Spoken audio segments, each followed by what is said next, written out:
Over Opinionated.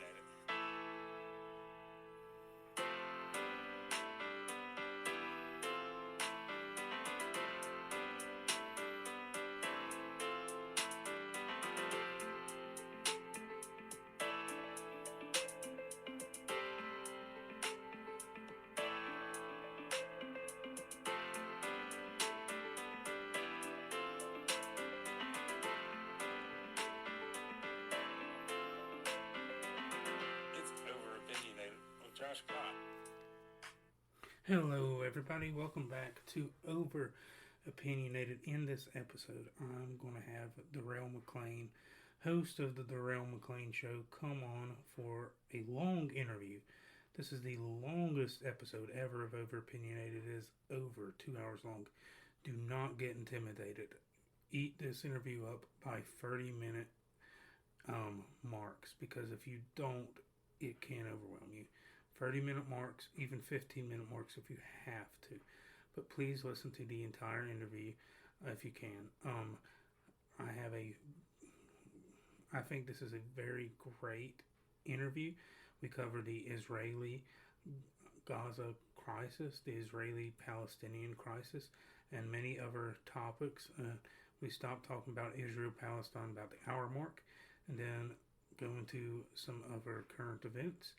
I am going to get a Speaker of the House episode up with Speaker Mike Johnson being elected to the Speaker of the House, and the Christian bigotry that has been done by the media and many on the left, and that would be bigotry toward Christianity. And I will get a new episode up to you hopefully by Wednesday. So God bless you all, and listen, there are some edits. I apologize for some of the sound quality. I have Darrell on the cell phone with me, so there is a little bit of a sound hiccup and a stagnation after the hour mark. And we just got a new puppy, so it's puppy training, and I think you can hear my wife in the background hollering for the puppy. So please forgive that. I'm really working hard. And stay tuned. I really want to get a YouTube channel up. Maybe not the end of the month. Well, it can't be now. But soon. Okay, soon. I really want to. God bless you all. Please share. And please pray for the podcast. God bless you. All right, everyone. Welcome back to Over Opinionated.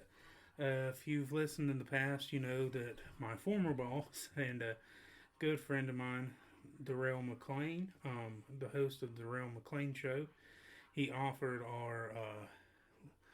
our little commercial for us, and we wanted to have a civil conversation about the Israeli-Palestinian conflict, because we're kind of a little bit on opposite sides, and I figured I'd have him in, and we'd try to have a civil conversation, because most of the time in the media, we're not getting a civil conversation. We're having a extremely live debate, and it's in a very short period of time. You can't just talk about this topic with 5 or 10 minutes. So everyone, welcome Darrell McCain. Hello guys. I am happy to be back on the show. I am actually somewhat sad that it's in this context with the deaths of so many innocent people in Israel and in Palestine, but we will do our best to provide seriousness to the situation that I don't think the mainstream American media has provided. So that's kind of where I'll start. Yeah, absolutely. So I just, for all my listeners that maybe, I know some of the listeners listen to both of our shows, but some of my listeners that are more exclusive on my side of the end, would you mind just giving a brief description of what you think Israel is doing wrong? I listened to your episode. I'm pretty sure that you think Israel has a right to exist and defend itself, but where do you see the picture in that, and how do you interpret the state of Israel and the Palestinian conflict? Okay, so right off the bat, yeah, it gets into a tad bit of a disagreement. Okay. So I'll just say this: the very notion of Israel having the right to exist, I think, already is somewhat of a American loaded, Israel loaded propaganda question. And as difficult as that is to say, it is me as an American citizen, you as an American citizen, have no right to say what another state or if another state can exist or cannot exist. And another state's existence is not determined on when we say it can or cannot exist. The existence of Israel is just a fact. In the same way that the United States is not dependent on China to say whether we have the right to exist. The United States exists. The country was formed in 1776. We were first a British colony. You know what I mean? We have designated lines of what is U.S. territory. We have borders, even though they are violated. The notion that we have to have anybody say we have the right to exist is a nonsensical argument. It is almost, you know what I mean? The only country that you hear this, do they have the right to exist, is when it comes to the state of Israel. No, so yes, I think we hear that when it comes to Taiwan too. So I do think that, like, yes, they have the right to exist. They do exist. The question that I think is put into that is there was a UN Security Council. I think it was UN Security Council 142, and this was when Jimmy Carter was president, and so Henry Kissinger was the Secretary of State, and the UN was putting in a charter that basically was trying to say that Israel was refined to the 1948 borders. And Henry Kissinger put in the language of a charter that Israel had the right to exist, and the caveat was as a Jewish state. That's what's left out. And so he was doing that because he knew, or he assumed, that the PLO would see exactly what was happening. If the PLO, which was the Palestinian Liberation Organization, said that Israel had the right to exist as a Jewish state, then they would say that Israel had the right to the land.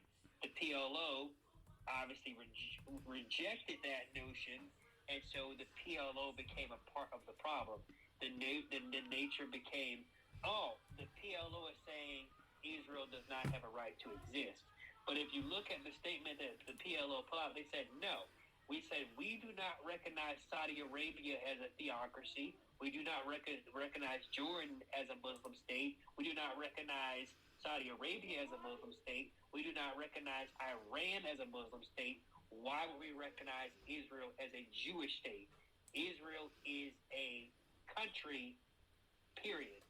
And so they carefully, over time, took out the words Israel has the right to exist as a Jewish state.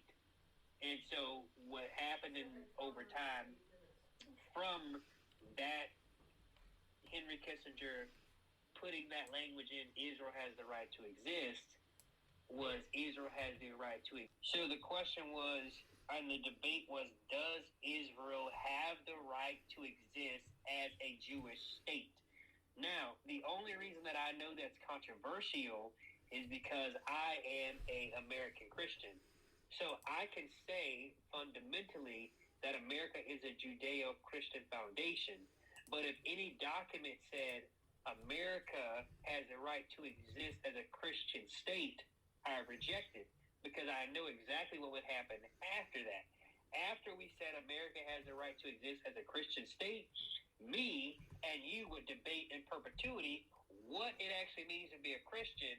And because politics would get involved, I would actually jail you for being wrong about whatever facts you happen to choose. Okay, what about instead of a religiously Jewish state, could we say ethnically Jewish state? I think that it depends on exactly how we define it, because I'll just say this. I think people are Jewish if they say they are Jewish, no matter how me or you define it. So I have met, especially being from Florida, different types of people who claim to be in the sect of what we would say Jews, but they have vastly different looks, vastly different beliefs, and so it's just like all I know is that Israel has the right to exist as a state, and so now the question is, what geographical location does Israel exist in? And I think that's the real where we actually meet the problem when it comes to the Palestinian question. So, does Israel have a right to exist? Yes. Is historical Israel and everybody there have absolute historical claims to this land? Yes. Were they dispelled and taken from the land first from Rome, and then the Romans came in and sacked them and took people to be leaders? Yes. Were they sacked by Egypt later? We kind of know the history. So I think that no matter what happened to the indigenous population, which I believe was Israel has a right to exist and has a right to self-determination and has every right of every other state to the inherent right of self-defense. If you ask me, does Israel have a right to exist as a Jewish state, I would have a problem with that simply because I don't believe in ethno-states. I don't believe in cultural, identity politics. I reject all of that stuff. I think we have one human race. We came from Adam and Eve. I reject all of that type of stuff that chops people up into those cultural categories. And I'm very uncomfortable in saying this is a Jewish state, and this is a Hindu state, and this is a Muslim state, and this is a Christian state, this is an Anglican state. Once you get into that territory, it's going to make the world untenable to live in. And we have enough problems already. Well, I guess my question is, what if it's a theocracy? Most Americans don't approve of theocracies, but they do exist, and they do have a right to exist, I would say. What place do you think is a theocracy? Just as an example. Okay, I'm not trying to straw man, but Vatican City would be one, and Iran. Okay, yeah. Okay, so I could see that, and I know Vatican City's different, but they are a recognized UN country. I'm not trying to straw man. I know it is different. Look, hey, if Israel wanted to run itself like Vatican City, I'd be right there with you, because at least that's a very peaceful place that everybody can travel. Sure. And even though they had problems in the past, very peaceful place to go now. The Pope's a heretic. Jesus Christ is the head of the church, not the Pope. That being said, but I would have no problem with the Vatican City style. I would have a problem with Iran style. Right. Well, I'm not advocating for it, but Iran is a country, and they are a theocracy. Well, and I think what I mean is, I think I know what you mean by the term theocracy. I do think Iran is a theocracy in the same way that I think Saudi Arabia is a theocracy. But what I was just trying to point out as far as the guidelines go as continuity is no other state or no other country, any of them, Australia, even the theocracies, ever asked another country to define its right to exist as a specifically religious entity, especially when it comes to ethnicity. Right. Well, I've kind of thought when I say Jewish state, I think more of ethnicity than the religion, because Israel's a lot of Israeli Jewish people are not religiously Jewish. They are as Gnostic or atheist. Yeah, I get you. And what I mean is that gets to dangerous territory even in Israel right now, because there are Israeli, and when I mean Israeli, I mean people who are Jewish, people who have roots on the land, people whose family come from there, who have been banned from going to Israel, who are not terrorists, who have never been terrorists, who have done nothing like terror, but they have been banned from traveling to Israel because they have said things critical about the state of Israel. And so my apprehension is they're not just afraid of the terrorists, the actual terrorists like Hamas. They're actually afraid of college professors in America. And so it leads me to say this is going to go, or could go, in a very, very dangerous direction. Okay. Well, so just to clarify, Israel has a right to exist. And if I'm saying this wrong, I don't want to put words in your mouth. But what you're saying is Israel does have a right to exist and defend itself, but Israel doesn't have a right to exist necessarily as a Jewish nation.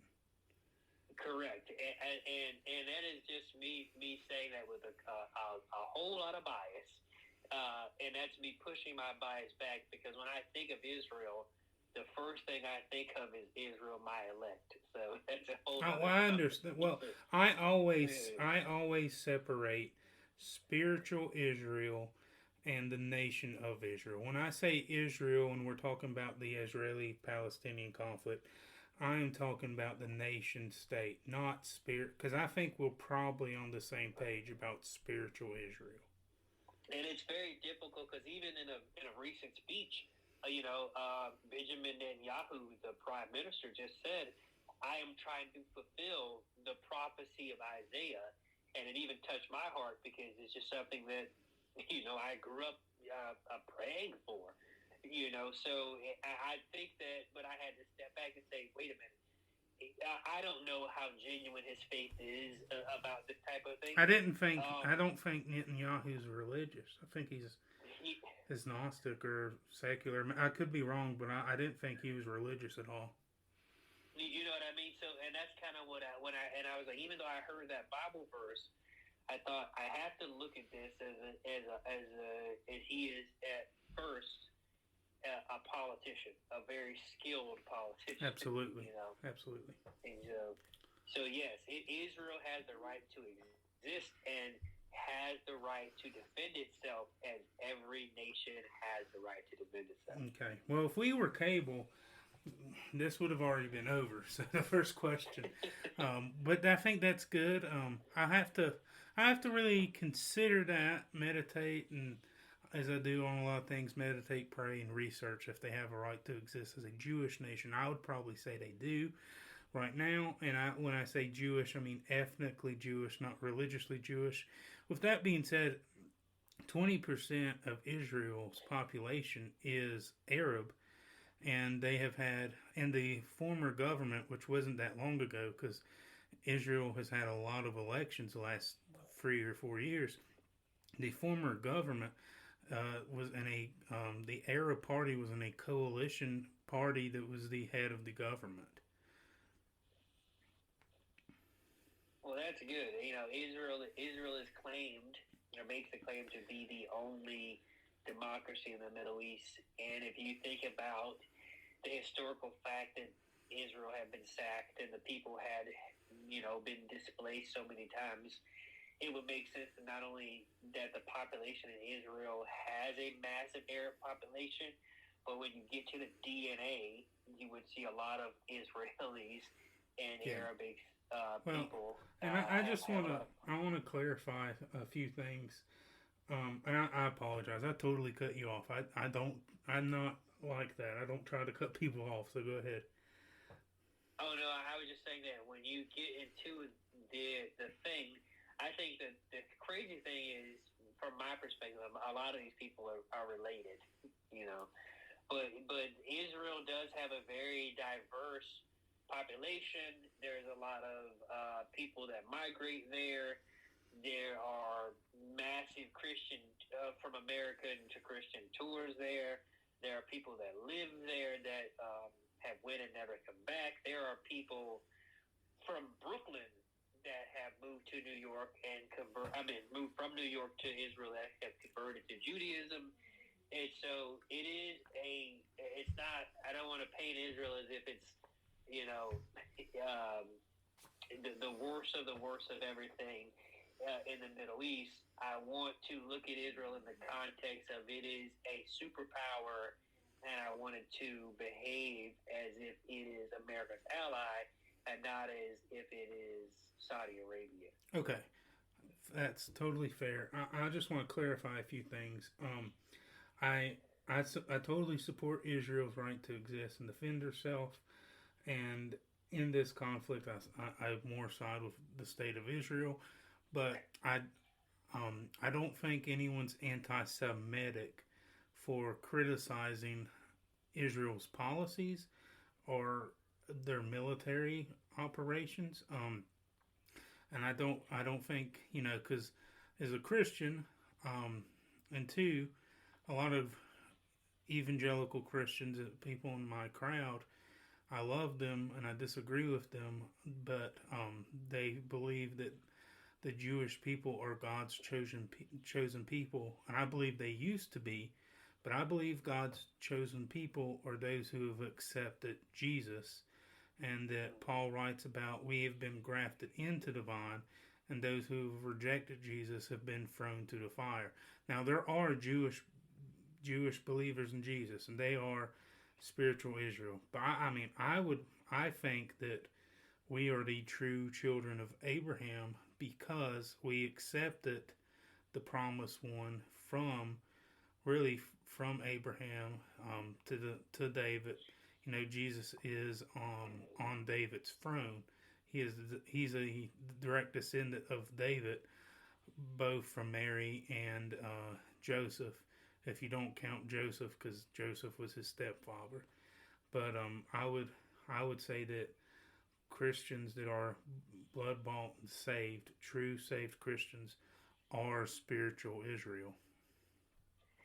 Yeah, and I think we are 100% on agreement in that when I was looking at Zechariah today, where God says he will save Israel.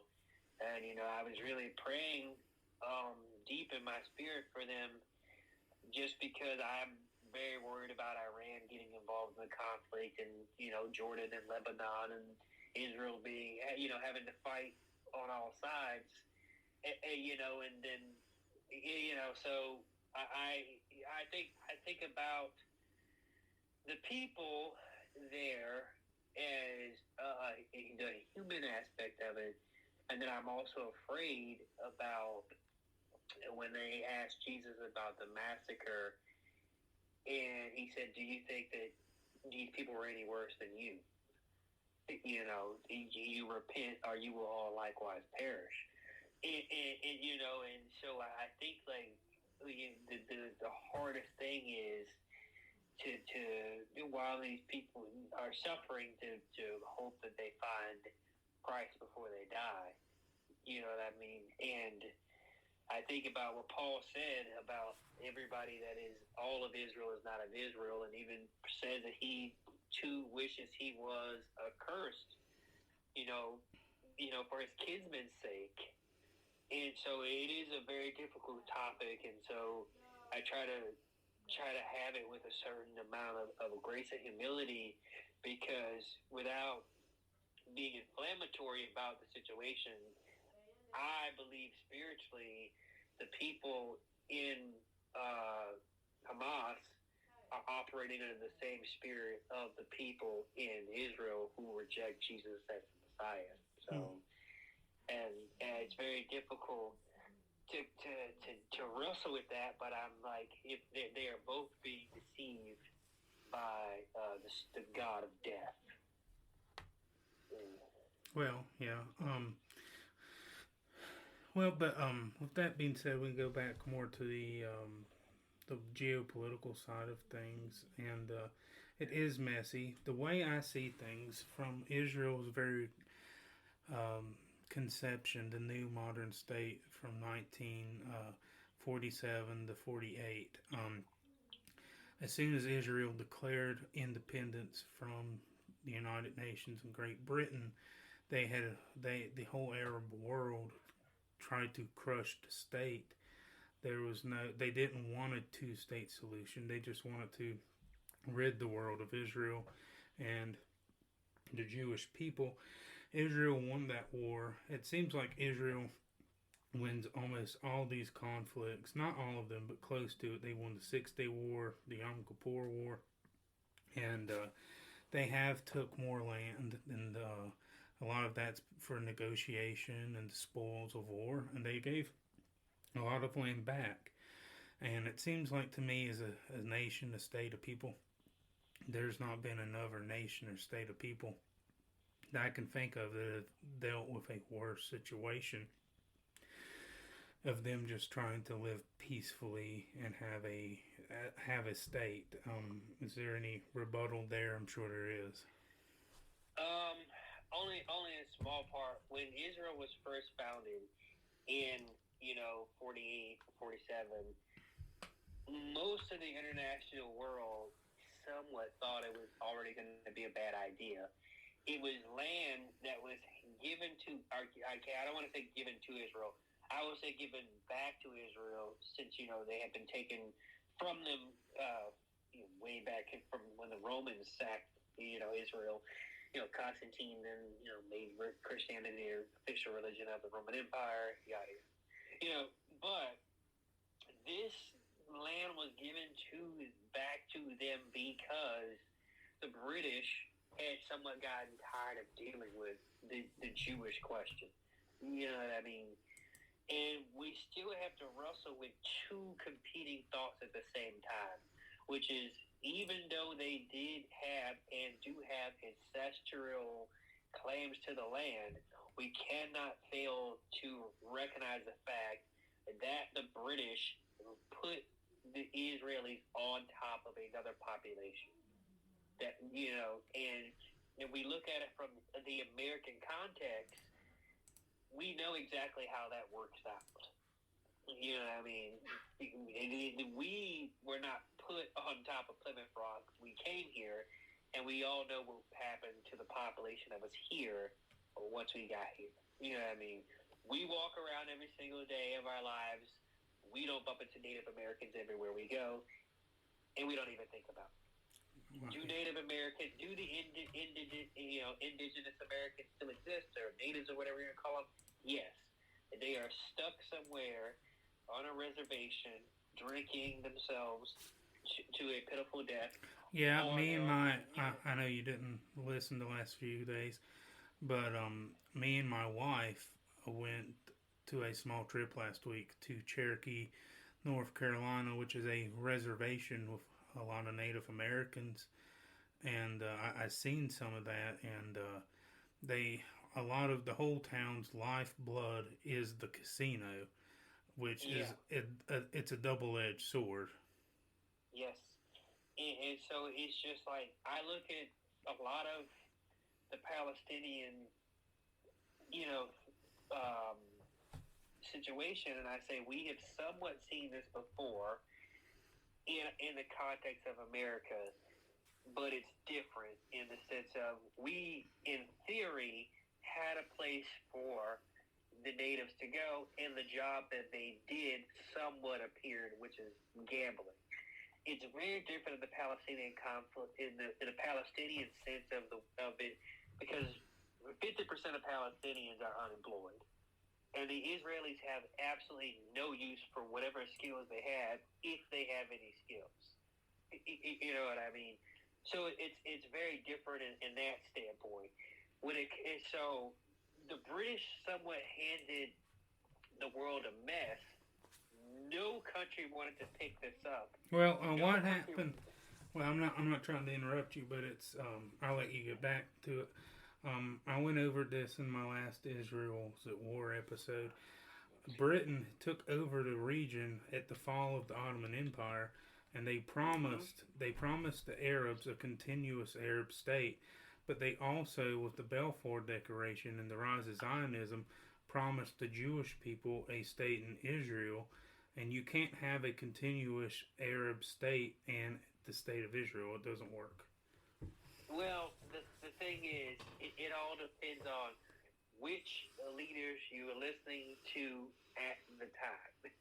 So you can have something called, and this is like us magic, waving our magic. We're Christians, everybody's going to be peaceful wand. you know, you could have a country called Greater Israel Palestine. You know what I mean? And you have two. You have. I think the two-state solution was going to fail. Period. Even that was like the pie in the sky idea, and even that pie in the sky idea, I think, was going to fail because I think if you look at it from America context, we've tried separate but equal, and that does not happen.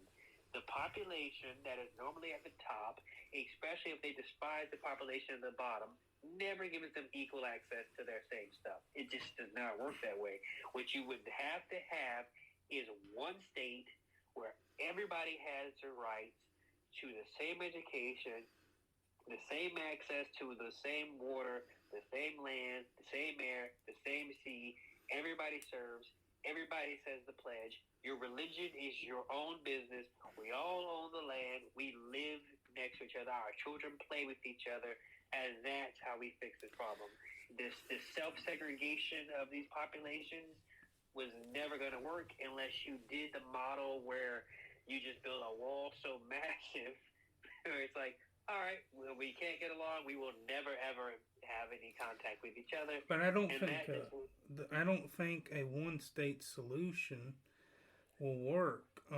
There's about 10 million Jewish people in the state of Israel, and there's a lot of more Arabs around, and then you have 20% of Israel's population now is Arab, and then you have Arabs, a lot more Arabs in the West Bank, and if we make a one solution, we're gonna get a lot more Arabs from Israel and from Jordan and Lebanon coming in. So I mean, it would turn into a majority Arab country. And I would be very worried about the Jewish people in that scenario. Well, the whole thing is in the essence of how things work as they mix, it would eventually be a lot of mixing and matching of the population.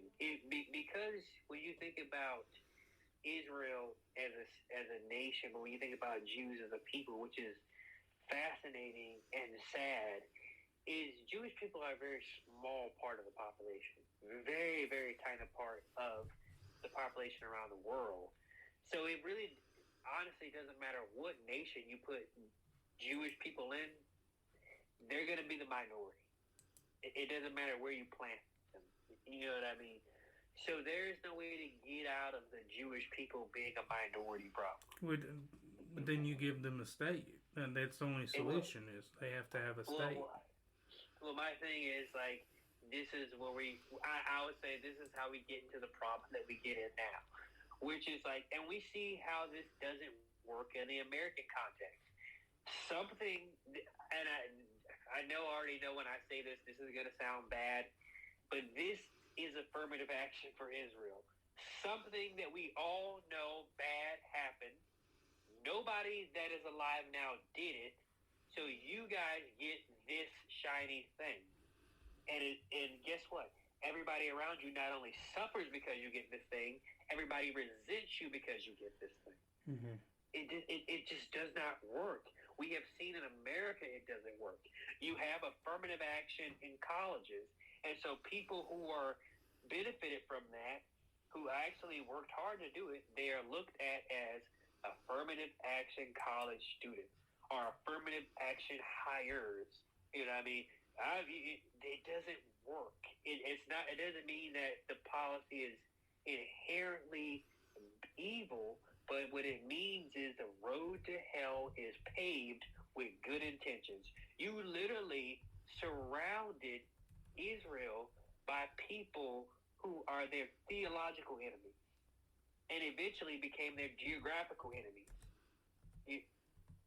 And then you armed Israel to the teeth because Israel gets 5% of the U.S. budget. I think that's like $50 or $500 billion. And so they can decimate everybody around them.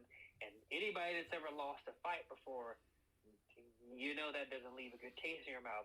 So it's almost like we somewhat knew how this was going to work. You have two choices. You have integration or you have annihilation. And it seems like when it came to the 1970 Oslo Accords and all that stuff, Israel had a choice.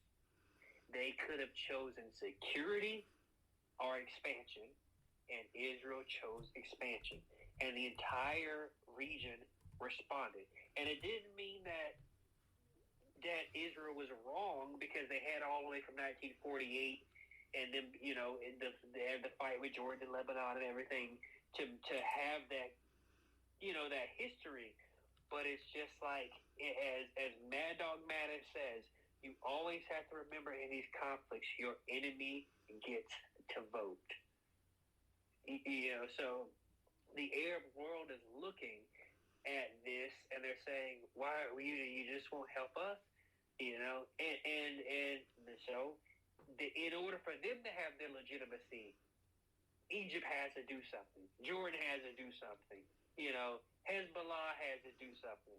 It's just like, I don't think we in the West are doing Israel any favors by not saying, like, look, we know that there are historical claims to this. We know this is messy, but if you do not plan to ethically cleanse this 2 billion people, you are not going to be at peace. There is never going to be real peace. There will always be enemies at your feet. Yeah, but there won't be real peace if I see if there's just one state carved into modern day Israel. We call it Israel or we call it Israel Palestine. It would probably have to be called Israel Palestine. It's going to be a majority Arab country. If it starts as a secular state, it will become a majority Arab country, Islamic state, and I see a massacre of the 10 million Jewish people. The only way you avoid that is maybe if you put UN troops in and you put United States troops in, and you put the United Kingdom in. But this is my counter to that. And I will say this is not easy, but this is just not me saying it. I listened to Jocko Willink, the former Navy SEAL commander, this week, who said the same thing that I'm saying right now. The only way you do this is instead of having these IDF, so Israeli Defense Forces, in all these places, you do what we don't want to do. You have to do the nation building. You have to do the meet and greets. You have to get these soldiers out. You have to build a stabilizing government. You have to build a police force. You have to talk to these people. You can't just bomb. You have to build a stable government for people who don't even know what government is, because you have to have a counter voice for Hamas. That is the only way this happens. You have the choice of either subjugation or integration, and subjugation is not going to work. There is no oppressed people, or even people who are marginally oppressed or see themselves as oppressed, that don't continually rebel. And so if you constantly do the Israel in control of Arabs, it will always be a minority group in control of a majority population, and the majority population will always inherently reject them. So What you have to do is, and like I say, it's all pie in the sky because it is remarkably difficult, but you have to integrate everybody and say, look, we are all the same. This is one nation. It belongs to everybody. What you can't do is, so there, and it's even like, especially like after 2015 or so, something like that, when Israel gave back a lot of this land. It's like, oh yeah, you got the land now, and the Palestinians were still not happy about it. And when you looked at the math and engineering, you saw why they weren't happy about it, because Israel still controls the water. And when you talk to the Israeli architects, they said, we have to control the water, because if we don't control the water, then Hamas is going to use it to power bombs. And then I just said, this may be true, but let me come to your house and say, look, you got your house, but I control your water, and I control your bathroom, and I can control your kitchen. Now stop crying. I don't think that's going to go over well. Yeah. And this is in my last Israel episode. I mentioned that this is a conflict, and really this whole area since the beginning of time has been in blood. You have the free Abrahamic religions, Christianity, Islam, and Judaism. And in the Crusades, there was a ton of bloodshed on the Christians and the Roman Catholic Church. The Muslims struck back, and listen, I fully condemn. I do think the Crusades can be complicated, and I think the church sometimes gets too hard of a rap on it. But I fully condemn. I fully condemn any Christian taking an innocent or killing someone in the name of Christ. I think that's totally opposed to what Jesus taught, and I think it's against God's word. Amen. But this whole area has been full of bloodshed and full of tears since the beginning of time. And I don't think we can have a one-state secular solution unless, like you said, the UN, the United States, and the United Kingdom is going to have to be there. And I think that is the real solution. What you just said, we are all going to have to sacrifice something, and this is my prayer, that every superpower, China, Russia, Britain, Canada, the United States, even the Nordic countries say, we will all put something on the line. That this is where NATO needs to be involved, and say, we are going to have peacekeepers here. There are going to be books. There's going to be education. None of this stuff that the Muslims are doing, that is not allowed here. This is the this is the Greater Israel Palestine. That's it. But as long as it seems like it'd be a northern. The only way you could do is if there's a Northern Ireland situation where there has to be a separatist separatist prime minister, or an pro-Irish prime minister and a pro-English prime minister. Like, that's what it kind of sounds like. Well, and it's sad only in the sense because what I was afraid of in this particular situation, knowing all the history, was that two things that were going to happen that I was afraid of, and they haven't fully happened, and I am happy about that.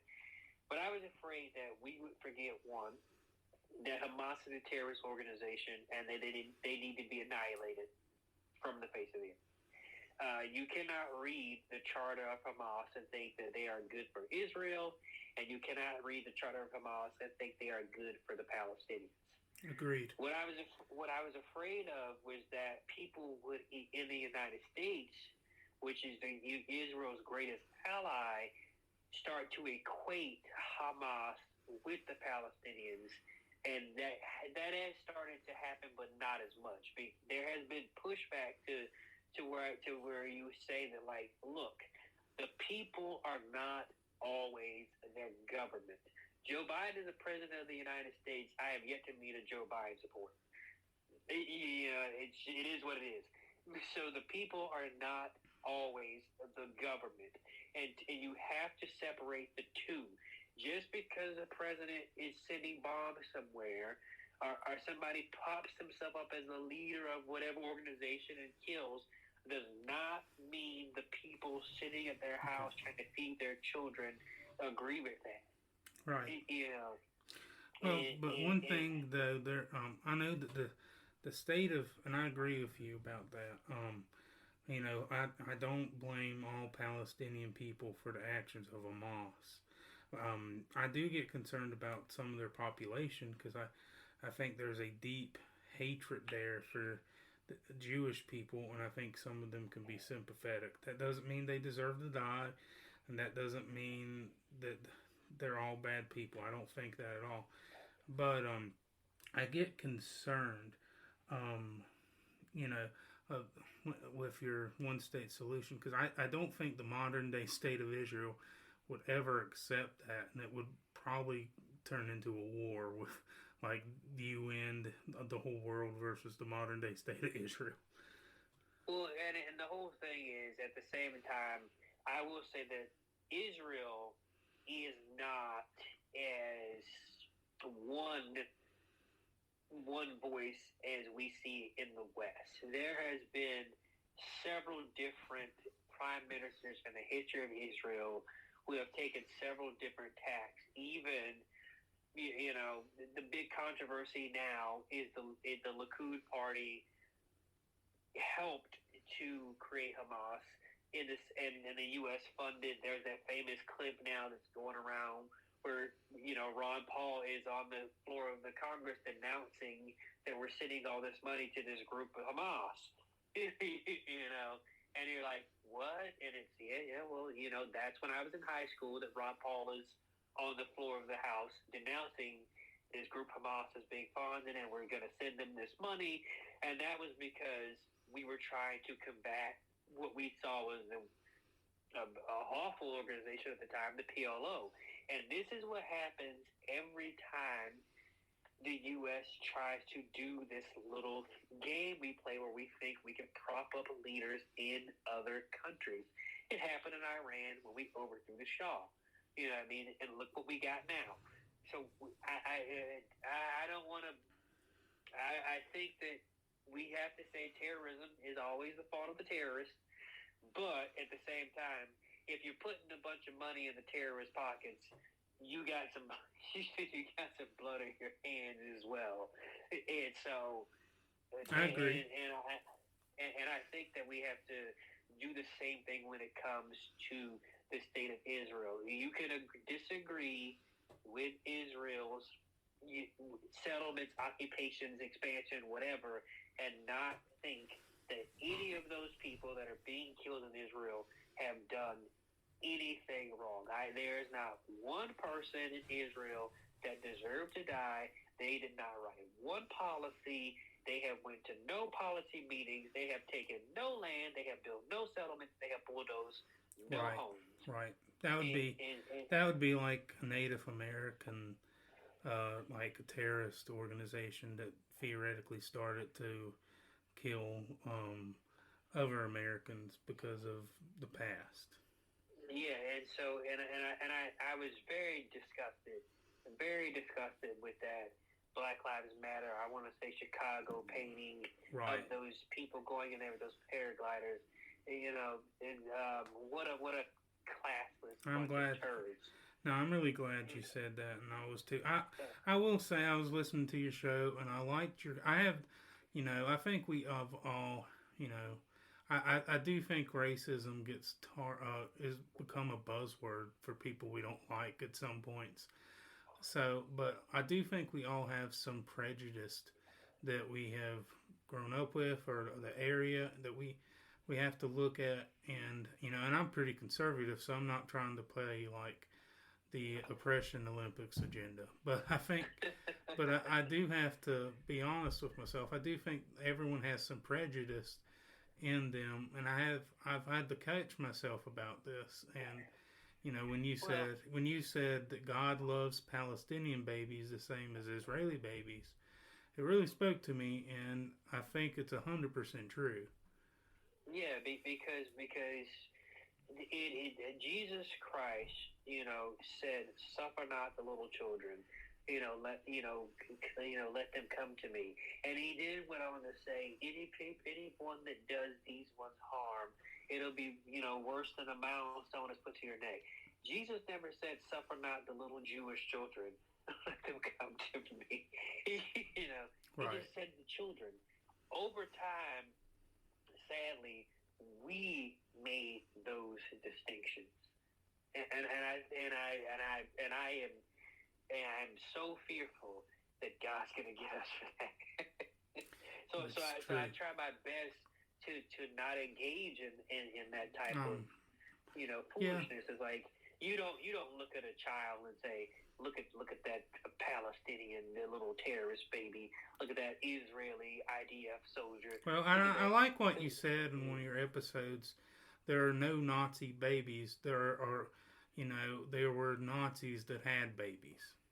Yeah, and what they are, because you're not guilty for the sins of your father. Exactly, and even the people in Palestine, I know you don't. You like the Fox News articles. I still like the crazy people. So I listen to Sean Hannity's podcast, daily, and I did watch the videos of the stuff they teach the little children, in Palestine, and I said, that's propaganda. So you don't kill somebody for being propagandized. You teach them that was propaganda. Absolutely. And this is how the real people are, and that's not reality. And one thing that can cure racism is friendship and conversation and communication. When you've dropped a cluster bomb, you've solved a problem, maybe, but the CIA coined that term blowback, and it may come back for you in 15 years. Mm-hmm. And so. I was also just like, I don't want to, because we are powerless in this situation to stop the war, if there's going to be one, I don't want to watch Americans pick another reason to hate each other. Yeah. When it's just, we're not going to solve this conflict. It was happening before we were born, and sadly, if there is no solution, it's going to be happening when our kids are. I really do think, and I'm not trying to take an awful view, but you believe the Bible like I do, and I don't have the verse number on my head, but it says there will always be wars and rumors of wars. Yes. And I think that's true of Palestine and Israel. I'm praying for both of them. I really am, and I'm praying for the innocent Palestinians. I'm praying for all of them to get saved. And know the true Jewish King and the King of the world, Jesus. But I just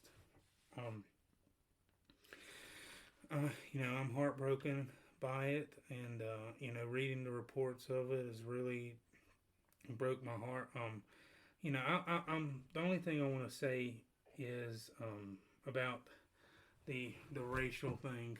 Then I'll get back to Israel and Palestine. It was interesting. My grandmother saw where me and my wife went to Cherokee, and was talking to me about. And my grandmother just turned 80 years old. So nice. she, Happy birthday, Grandma. Yeah, I'll tell her. And she was having some hard times. She can't drive anymore. They thought she had cancer, but luckily she didn't, and she's doing very good now. But it was really funny. She kind of went on an anti-racist rant on the phone, and it's not really. I mean, she's very conservative, but she said, I don't know why all the white people, when we came over here, or our ancestors did, were so awful to Native Americans and black people. They said that they had to. Could they not see that God made them and everything? And I said, well, it's simple, Grandma. It's sad, but it's simple. They didn't see them as their own fellow human beings. And when people that see yourself as your own human beings, they are normally treated pretty well. And then when you alienate a group and say, well, they're not really human, they're black, or they're not really human, they're Native American or anything, then that's when the atrocities happen. Correct. That does. Okay. I'm air hugging your grandma right now.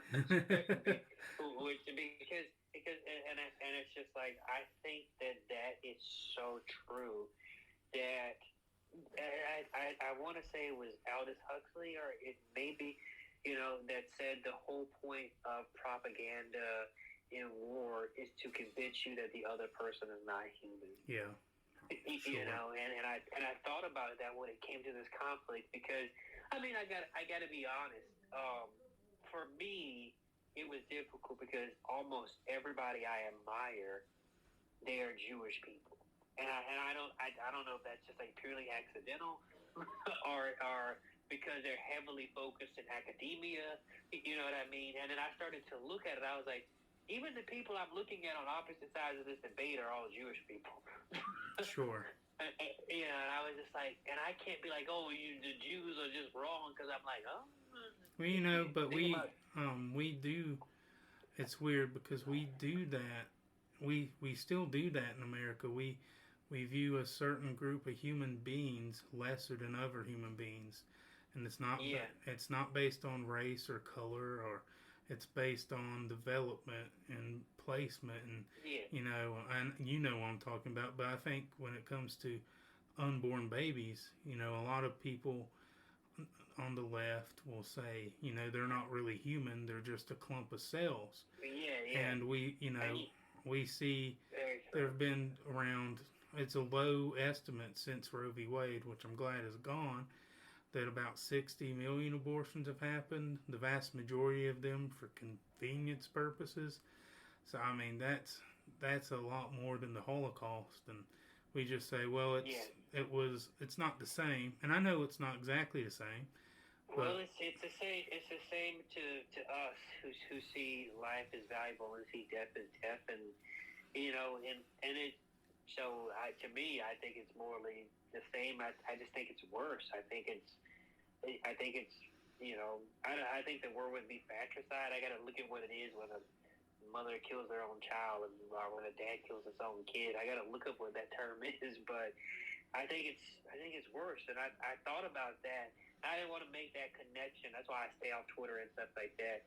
I post the show and I leave, because I was going to make that connection when I was going to say, yeah, you guys keep talking about, dead babies, but you murder your own children all the time. Oh, that's so true. True. But I just thought, this is going to stir up. Well, and that's one of the biggest things I think God's put on my heart is unborn babies. So I am a stickler about it, and I don't care if I make people mad or lose friendships about it. I'm not going to be mean or hateful or rude to people, but I'm going to advocate for the unborn.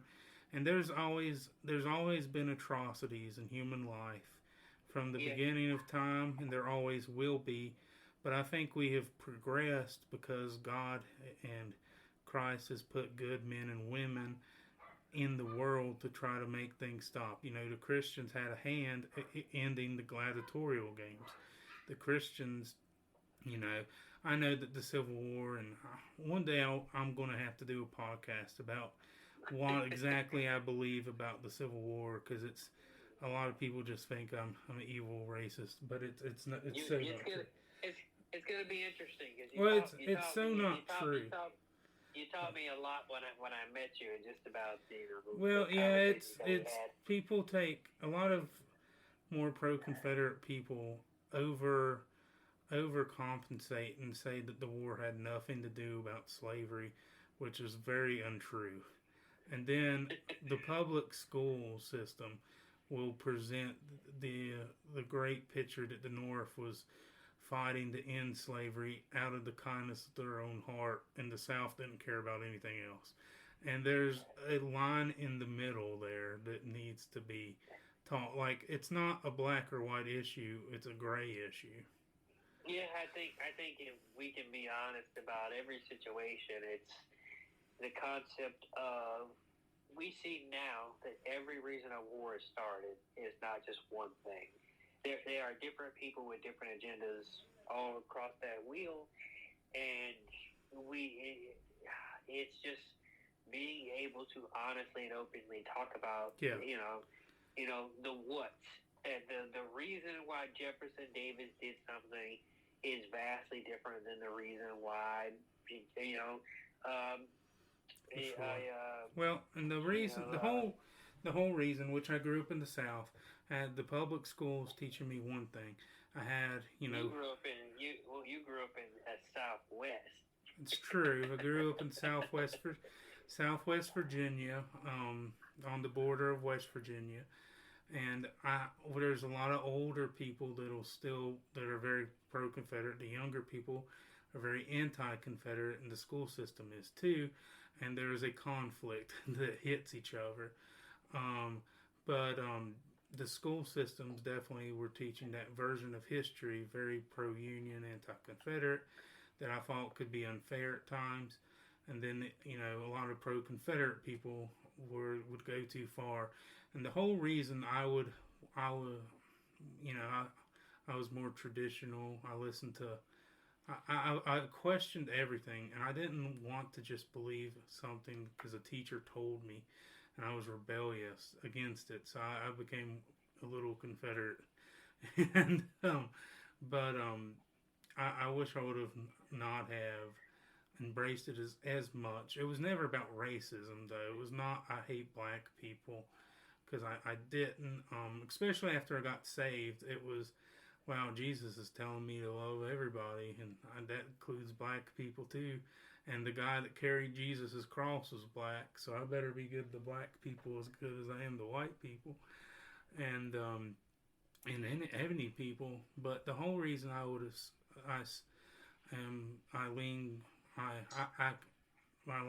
friend laughed one time. I used the word.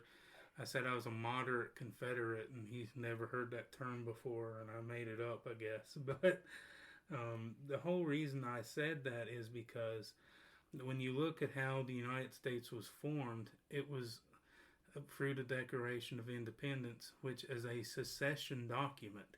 So everyone that hates secession and breaking away from a country, they condemn that. They all go on the 4th of July and celebrate us breaking away from Great Britain. And I know the reasons are different, but in the Constitution, in the 10th Amendment, it said all powers not granted to the federal government are given back to the states and the people. And it was debated even then. I take the position that the states had the right to leave the Union. Now, you can say why they were leaving the Union was wrong. I think it's wrong to just narrow down the Civil War to the South wanted to keep slaves. I think the Civil War is an economic war. You have the industrial North being more caught up with the Industrial Revolution that started in Great Britain in the 1800s, and it was the 1860s, and America was doing that. And then you had the South, even Thomas Jefferson rejected the Industrial Revolution that was coming. He wanted us to stay an agricultural society. Now, that was never going to happen, but you can see the conflict.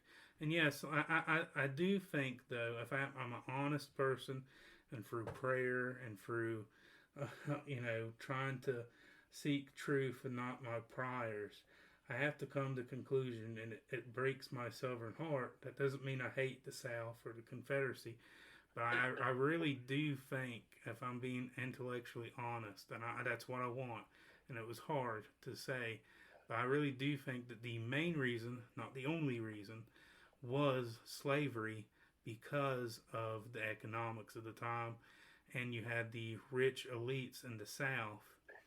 But I still think secession was legal, and I don't think it justified a whole war. And I think slavery would have died even if the Confederacy was a nation. And I'm not justifying slavery. It was wrong. I think that people misused God's word and took God's name in vain doing that, and they will answer for that.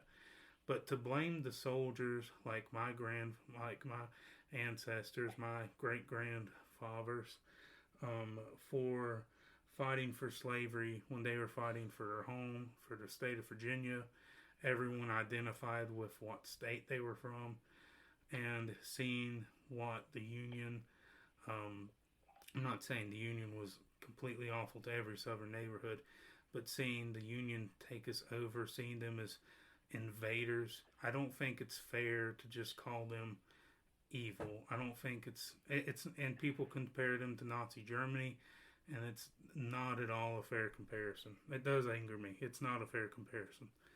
Well, I will say this. One of the really great things is you are a you are a Arminian, and I am a leaky Calvinist. What's the leaky So, part? You're not a full 5-pointer? So the only, when I say I'm a leaky Calvinist, is you know the once saved always saved concept with me. Or some Calvinists will say stuff like if somebody lost salvation, oh, it's because they were never saved. So they'll say like, well, when you are regenerated, or you're regenerated, and I kind of believe like, no, I actually think that when you have the concept of the person who is the prodigal son, that is a person who is the son. They are in the kingdom. They leave the kingdom, and God puts them back in the kingdom. Okay. And so I say like, and so I do think like, no, there is no like once saved.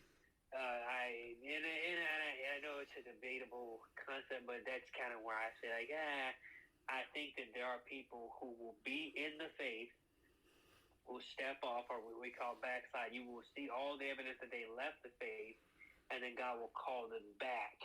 And then they'll say like, oh, well, the Bible says once a person puts their hands to the plow, and then, yeah, but that's if they die, without being called back. I understand. But when you deal with when you deal with Jesus telling the story of the Father and the two sons, obviously the Father intimately knows the sons, and the Son intimately knows the Father. So when the Son is in that pit eating the stuff from the mud, he intimately still knows he has a place to go, and he goes back to the place that he knows to go. That's interesting.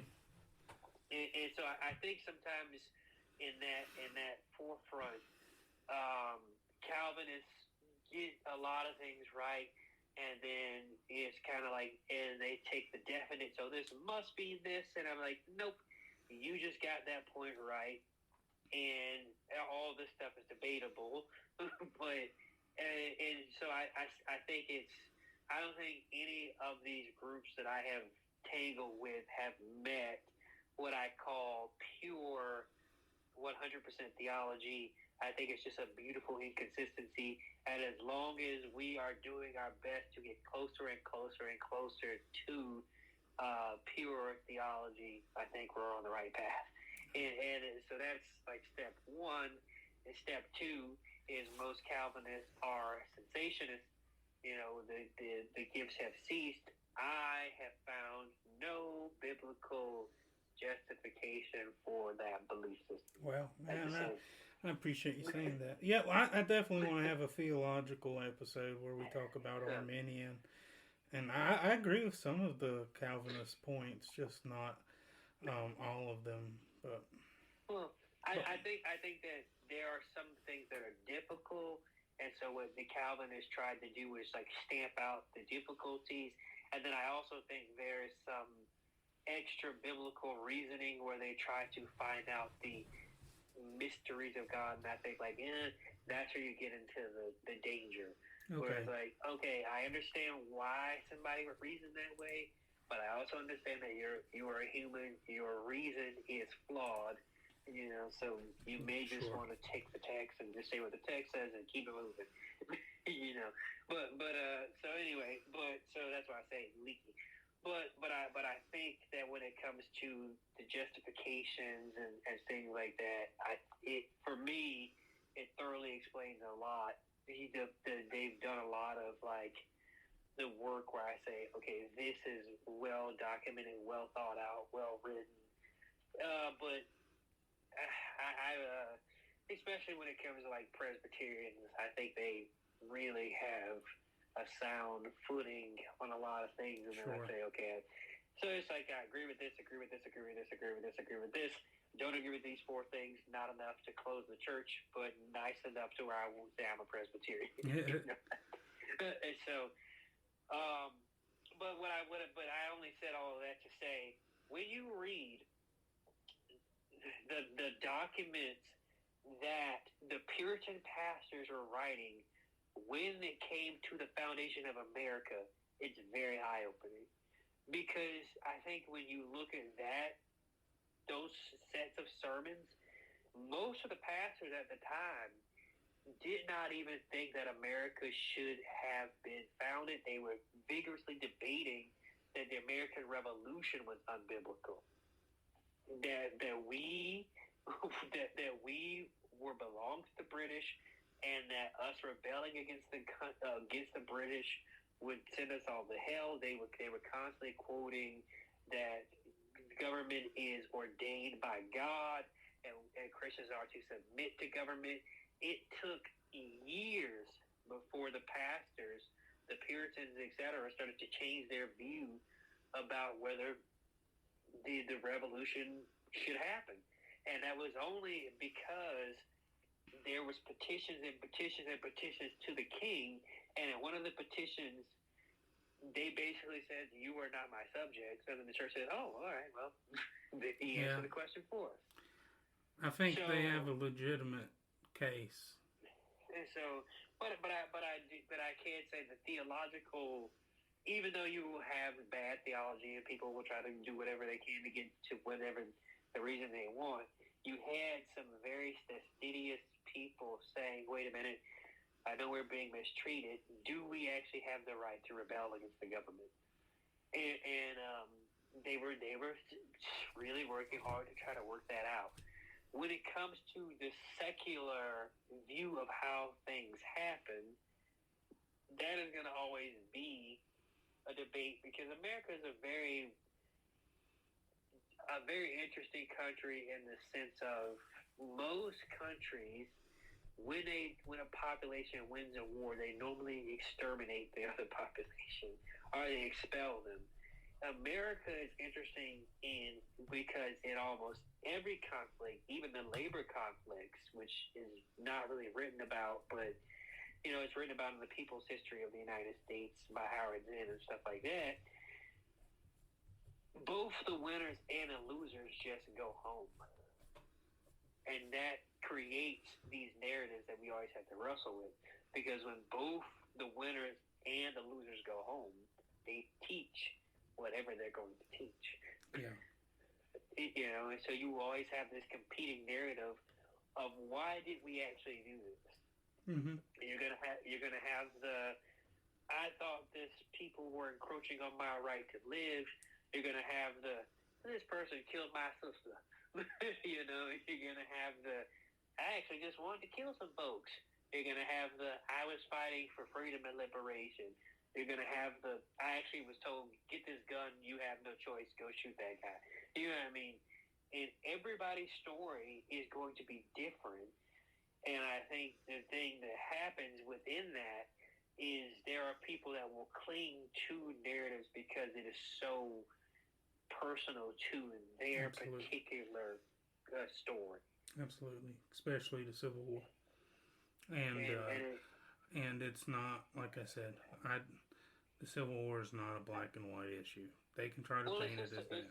Well, it's crazy because I remember, like, the first time that I encountered the fact that there were people who thought that Roots, and that's a movie that, you kind of watch when you're black, but there were people who thought that was a real thing, and they didn't realize that was a fantasy. They think that whole thing was just some fantasy thing somebody wrote, but they thought that those people were real. Those are real historical figures, and they didn't realize that wasn't real until they were adults. Like, imagine all the crazy stuff they were saying in debates for years. So it's just kind of one of those things. But I think it's a conversation that's going to have to be had with the knowledge that it's going to be knowledge that sometimes people are just not going to get. Because some people are going to look at that issue and be like, why should I care? It happens. This is why we got to talk to each other and not demonize each other here. I mean, you're an African-American from Florida, and I'm a white guy from Southwest Virginia. I joke with you because when you said you were from the South, I only yelled Southwest because when you look at the map, Florida's at the bottom of the South. So yeah, I always say I'm more Southern than most people. that's fair. And I had my buddy from New York who literally told me one time, "Oh, Florida's just where all the Yankees go to die." You know, I thought it was funny when I was a security guard at Virginia Tech. There was an African American guy, and it was not that cold. It was like about this time right now, and he came in with like a fully fledged coat, like a huge coat, fur coat, and everything. I was like, "You're a little cold, aren't you?" He's like, "I'm from the South." I was like, "Well, I am too." I knew what he meant, but it kind of made me mad. Yeah, it's kind of funny because I'm like that. Everybody knows. Well, Like you know, I've asked people before that say Virginia's not the South. Well, and especially if they're big, you know, Southerners in the Civil War, it's like, well, what state was the top two Confederate generals from?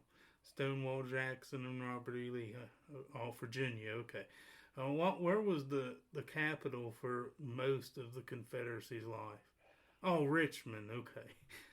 So I mean, what state had the most battles? Virginia's number 1 and Tennessee's number 2. Yeah, And that's true. Well, I definitely think that I think Virginia is a part of the South, but I did one time hear it called part of the Midwest from somebody from Ohio. And weird. Man, I've never heard that. Yeah, and I was like, what? They say, yeah, that's like a Midwest place. And they were talking about the weather and how it's, you know, how it's cold here and then it's hot and then next thing you know it's snowing. West Virginia. I said they were talking more about the weather, but I said, no, I don't think we're considered the Midwest. No. Now, I've heard a lot of people call us the Mid-Atlantic, and I do think we are part of the Mid-Atlantic. You disagree? I've just never heard the Mid-Atlantic thing. Okay, so the Mid-Atlantic would be Virginia, Maryland, Washington, D.C., New Jersey, Pennsylvania, if you count it.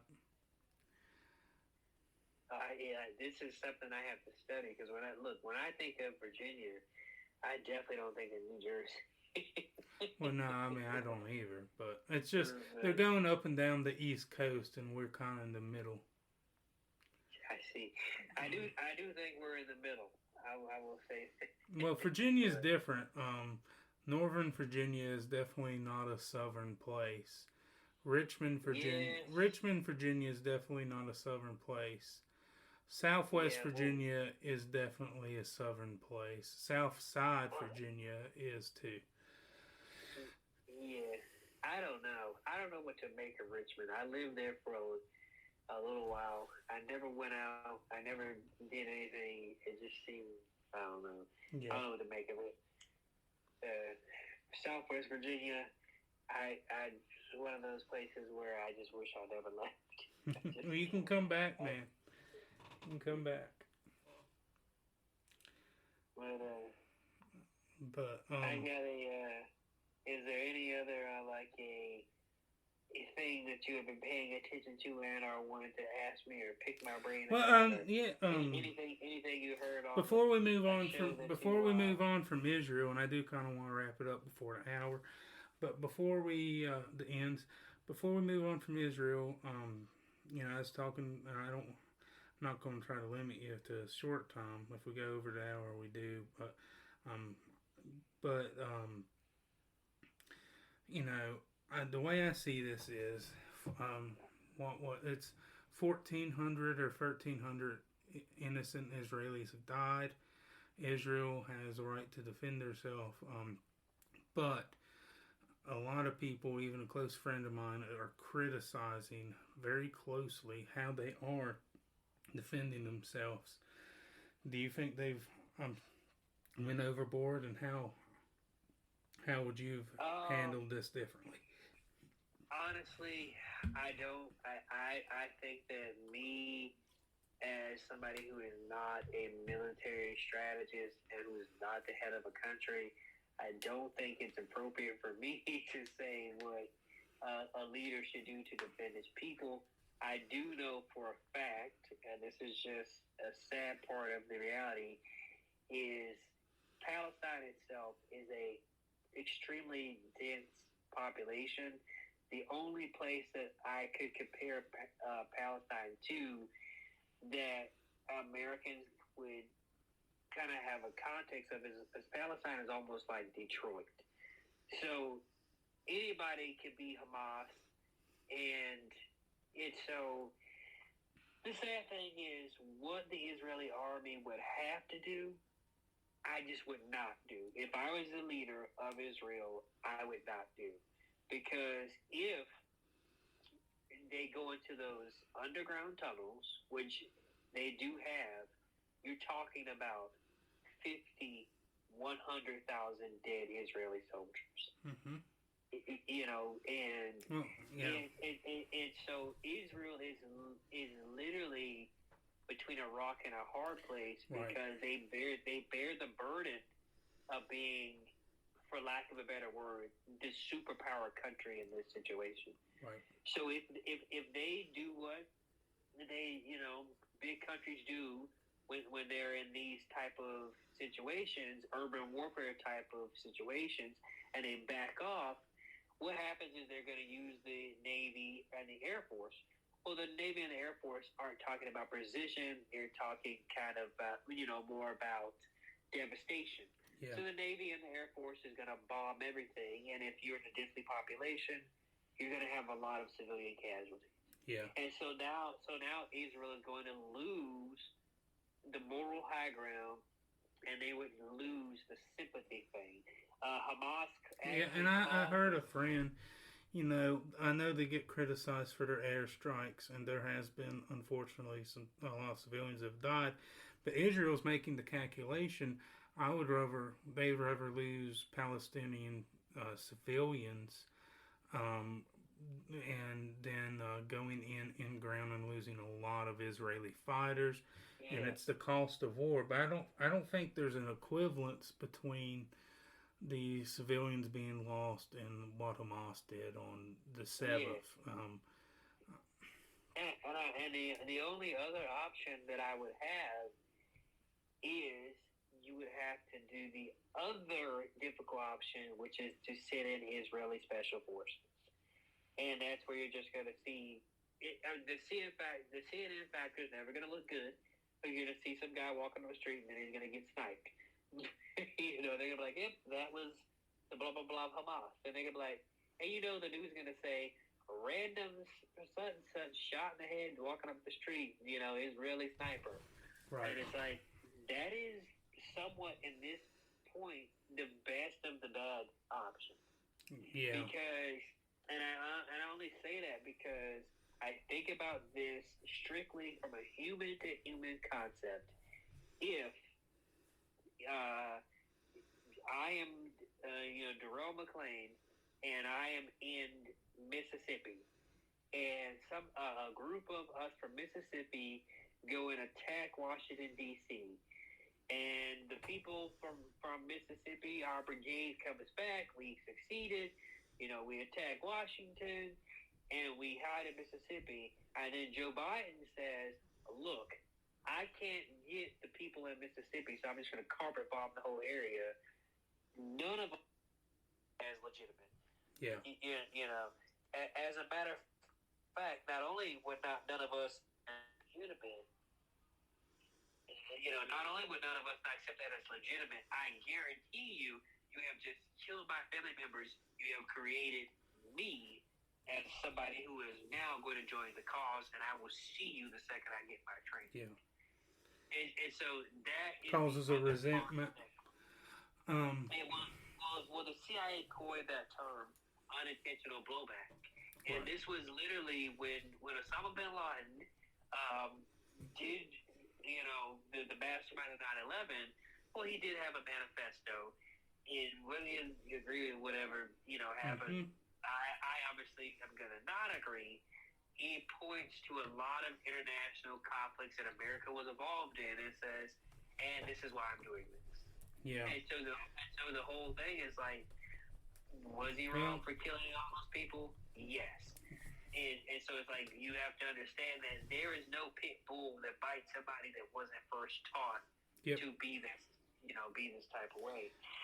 So if I was the leader, I'd say you got to get the snipers out. You got to get special forces in there. You got to kill the Hamas leaders. There are Hamas leaders in like Qatar and Jordan and all these people. And I would say immediately these people get extradited and they get taken out too. I don't see how you get to live in a country, somewhere safe in a palace or whatever while you're planning these attacks. Mm-hmm. And then say, well, no, I'm sorry, now I'm a legitimate government. No, I don't think it works that way. So I think that you take out the leadership through precision raids, but it has the lesser. But you have to understand that with those precision raids, your troops are on the front line. They are on the ground in hostile territory, and that's dangerous because minimum 50,000 of you die. Yeah. The only other way is special forces, snipers, etc.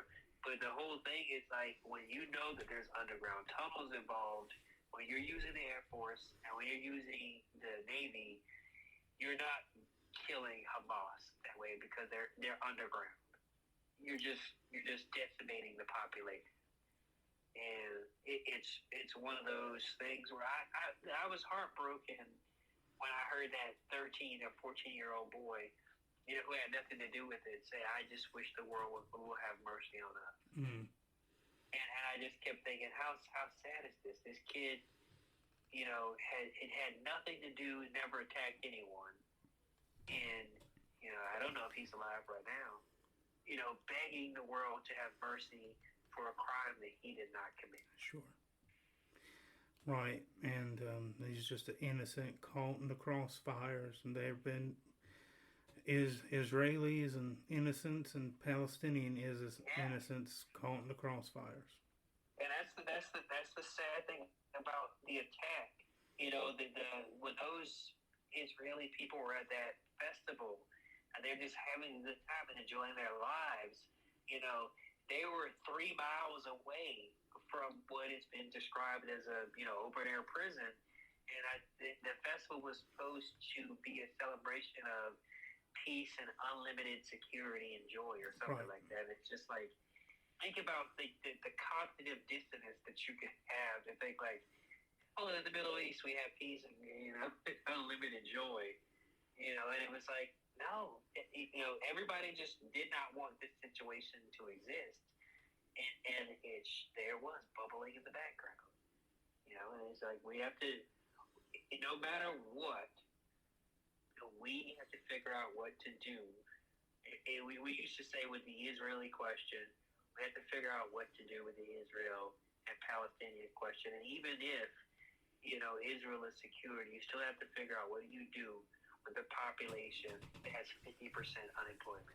Well, that's big because it's just total poverty. But regardless of we have some disagreements and some agreements. We both sit down and we haven't yelled at each other.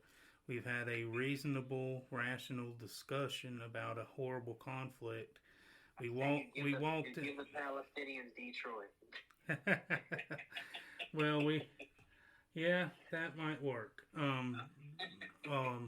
But we both had a reasonable discussion as walked in as Christian brothers, leaving as Christian brothers, and I definitely call them my viewers, and I know you have too. And we both can say, I think we can both say this in agreement that we are praying for the innocents in both Palestine, Gaza, and Israel. We're praying for them, and we're praying that for a better solution, a better tomorrow in the region. I do too, and I say, prayer solves things, and at this point, all we can do is pray. Yeah. And reach out to our leaders, and pray for Israel, pray for Palestine. So true. Now, but before, because I'm not gonna be able to post this before the hour's up. The only reason I was rushing is the site I use. I was going to try to get a few more hours in and then get a new setup, but it's okay. I hardly use all my hours.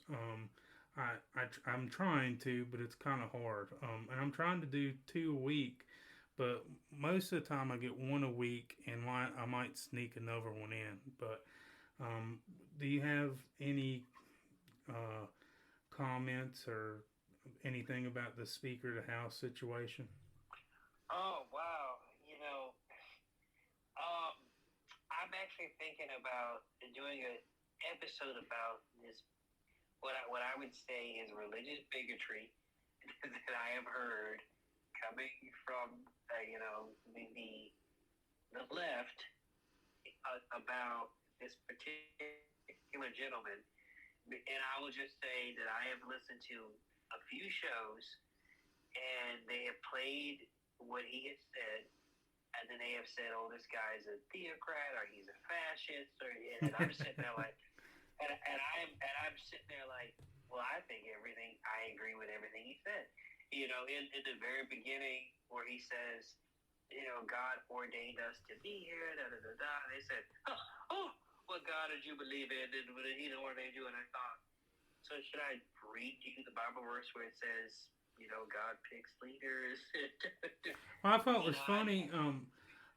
I listened to the Hannity interview at work with him and Speaker Mike Johnson, and he was talking about President Biden, and he said, I don't agree with any of Biden's policies, but God has instituted the government and has instituted Joe Biden as president. And I was like, this is the evil man y'all hate so much, that he said God instituted President Joe Biden, and you hate this man.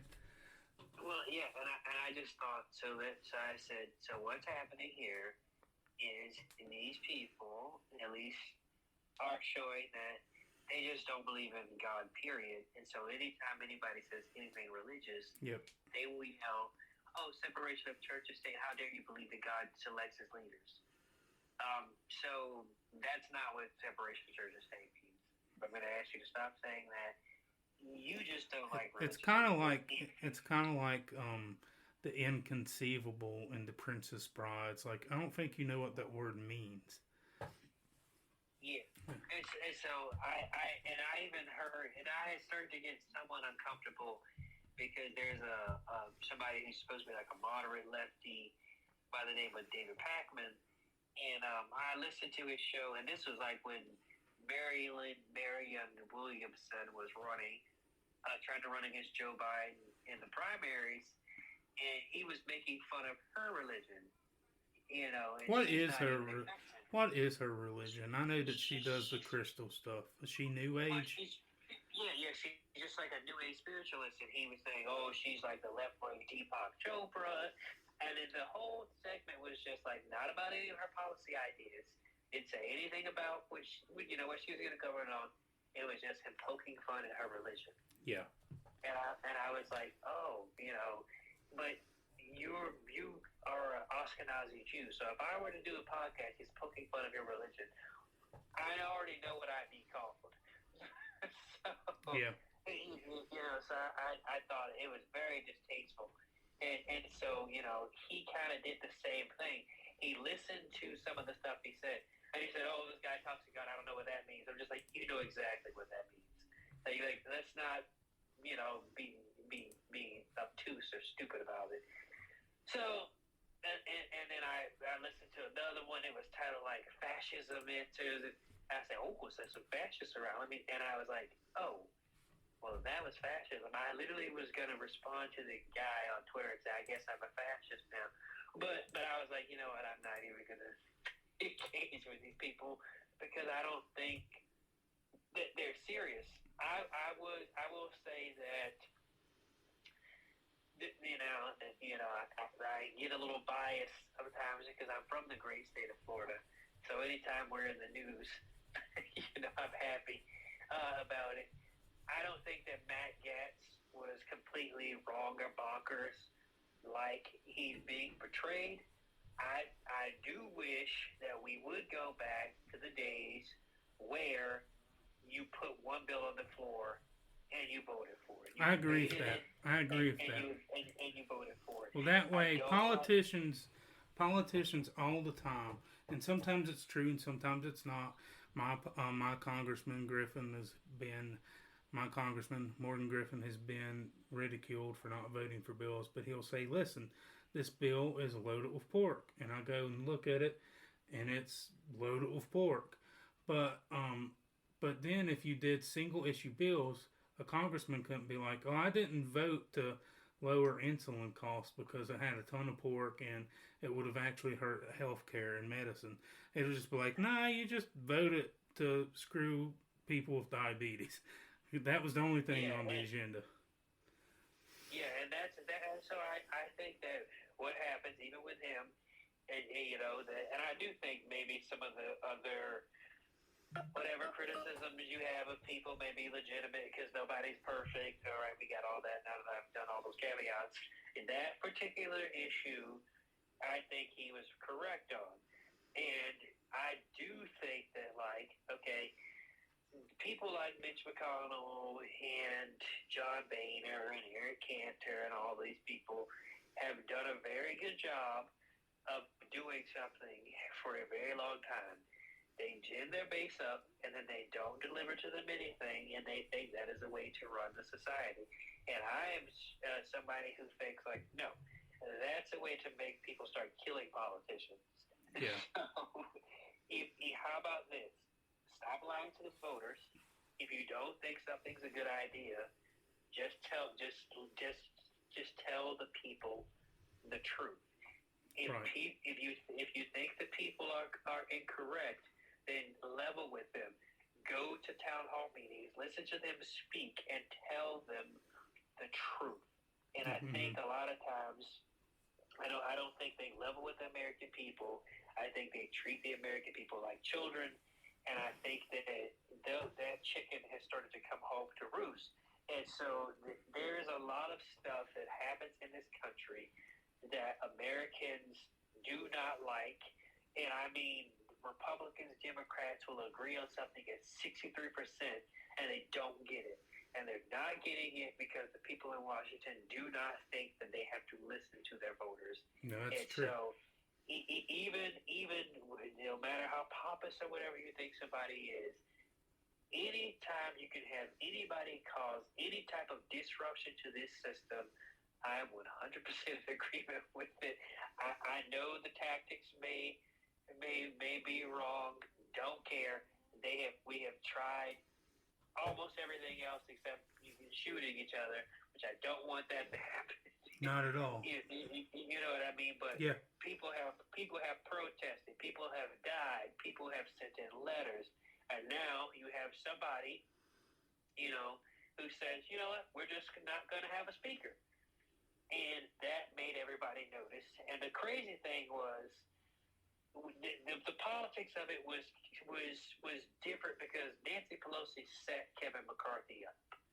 And that's the thing that was kind of lost in the sauce in all of this, is when Nancy Pelosi saw what happened to John Boehner, which failed, when she took over the speaker's gavelship, she took that out. That was the very first thing she got with. That motion to recall the speaker, that was the first thing she got rid of. Right.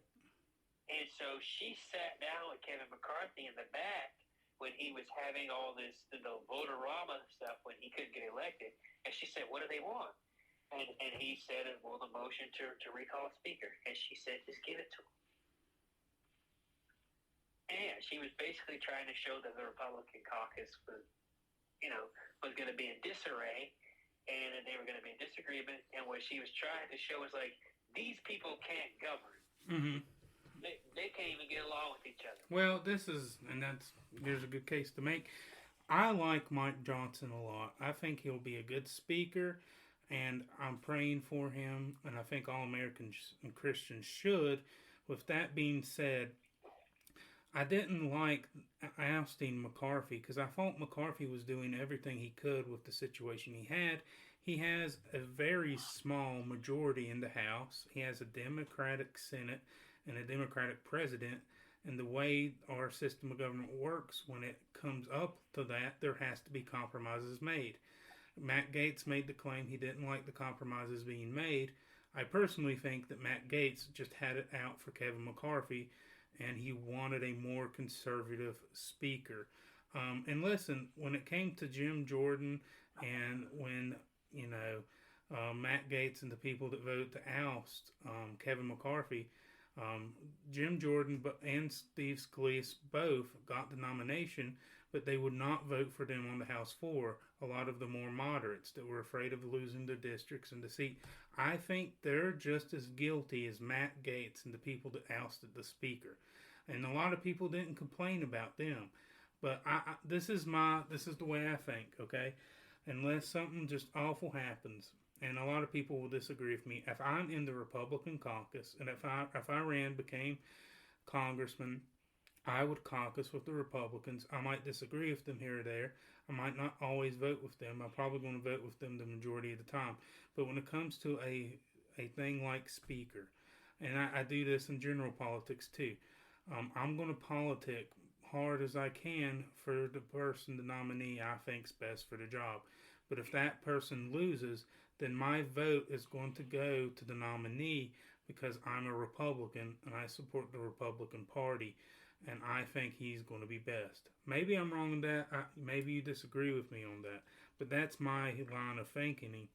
And a lot of Republicans, the moderates, weren't voting for Jim Jordan or Steve Scalise.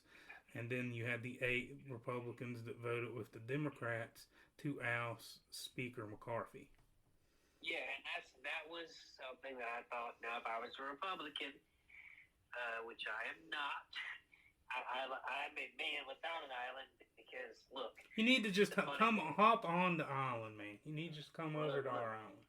The funny thing is, the two people that I like in politics probably have nothing to do with each other politically, but I just like that they hated the system, and I was just like, yep, true, and that was Ron Paul and Bernie Sanders. They're different. and they have almost nothing in common, but so that's kind of how you know how hard it is for me to find somebody I like.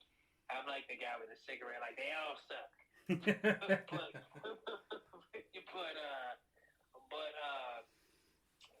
But what I didn't like is, if I was a Republican, was that thing where you joined in with the other team to oust somebody from your side and then said, well, I'm doing this for your side. I as a purely political thing, I didn't like that.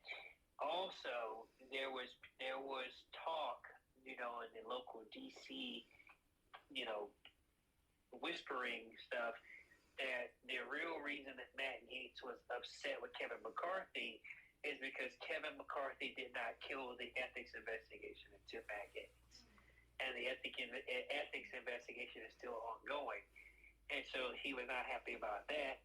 And he was also not happy about the fact that it was being leaked that even the former speaker,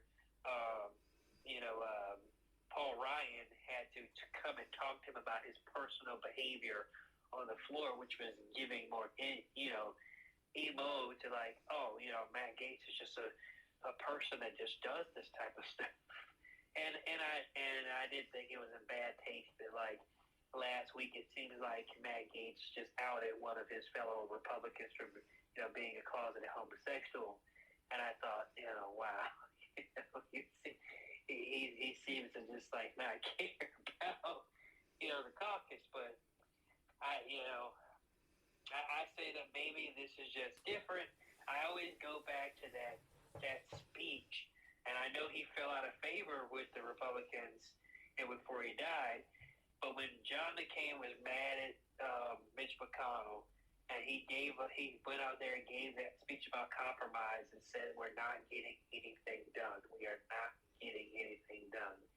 It was just like an old lion of the Senate just roaring. And I thought, when I think about it now, I said, you could disagree with all these people, but at least they used to pass policy, and you have to understand that, like, you live in a country where there are 300 and something, 27 or so million of us illegally here, and we don't all agree, but the country has to function, Right. And I'm not just going to get everything I want. You're not going to get everything you want. I was talking to one of my, close friends who just could not believe, I just can't believe that people voted for Donald Trump and and I said, well, let me tell you something. 72 billion people, I think, did, and you need to deal with that. That those people aren't going anywhere. Those are your countrymen. Those are your compatriots, and you better start acting like that. Absolutely. George Washington, when he stepped down, it was recognized as one of the greatest things of a man stepping down from power. And he kind of set the precedent for 2 terms. Eventually, we got the 2-term limit because FDR would have ran. He'd still be president today if he was alive, and they probably would have. I don't know, but he probably would have been president still today. But then, George Washington, he was technically an independent, but anybody that knows history knows that he sided with the Federalists over the Anti-Federalists. And then you had John Adams take over after him. But when Adams lost and transferred the power to Jefferson, that was a huge moment in American history. It was one party or one political minded folk losing power, willfully stepping down, not using the military, willfully stepping down and having a peaceful transfer of power. It was a very big moment in world history. Yeah. I really wish that people would go back and read John Adams, read Thomas Jefferson, even read Burr, who didn't think America should, leave the British. Read Washington, read, Samuel Adams, read John Quincy Adams, read, and when you read the Federalist Papers, and I don't want to say that I get sad as like a depressive state, but I get concerned only because I say, like, even with Benjamin Franklin and all this stuff, we have this great tool now called audiobooks where you don't even have to read. You can just kind of sit there and have the book read to you. I use it all the time. It's a great tool. And the ignorance that people have about the foundation of their own country and why things work the way they work sometimes is staggering to me. And sometimes I don't actually. I'm actually shocked that this country functions at all. And then other times when stuff is just messed up and all jacked up, I say, well, the country runs just like a bunch of stupid people run. So I guess it's supposed well, to. I think it's really funny. A lot of people will say the founding fathers wouldn't have fought that, or the founding fathers would have fought this. I was like, I'm pretty sure if you put the founding fathers in modern day America, you would have some that are Republicans, some that are Democrats, and they would argue like cats and dogs, like they did back in 1776 and 1789. Because even when you look at the three, Madison, Jefferson, Hamilton, they had thorough disagreements about all kinds of stuff. That's how it's supposed to work. But there was a great respect for. Don't get me wrong. There was mudslinging in the campaign of Adams and Jefferson, but there was great respect for each other and a willingness to put themselves aside to make the country work. I like reading and watching documentaries about Thomas Jefferson and John Adams. HBO actually had a very good series. It was very historically accurate about John Adams, and it showed a lot of and it showed the history between him and Thomas Jefferson. And man, Thomas Jefferson is my favorite founding father. I like a lot of what he does.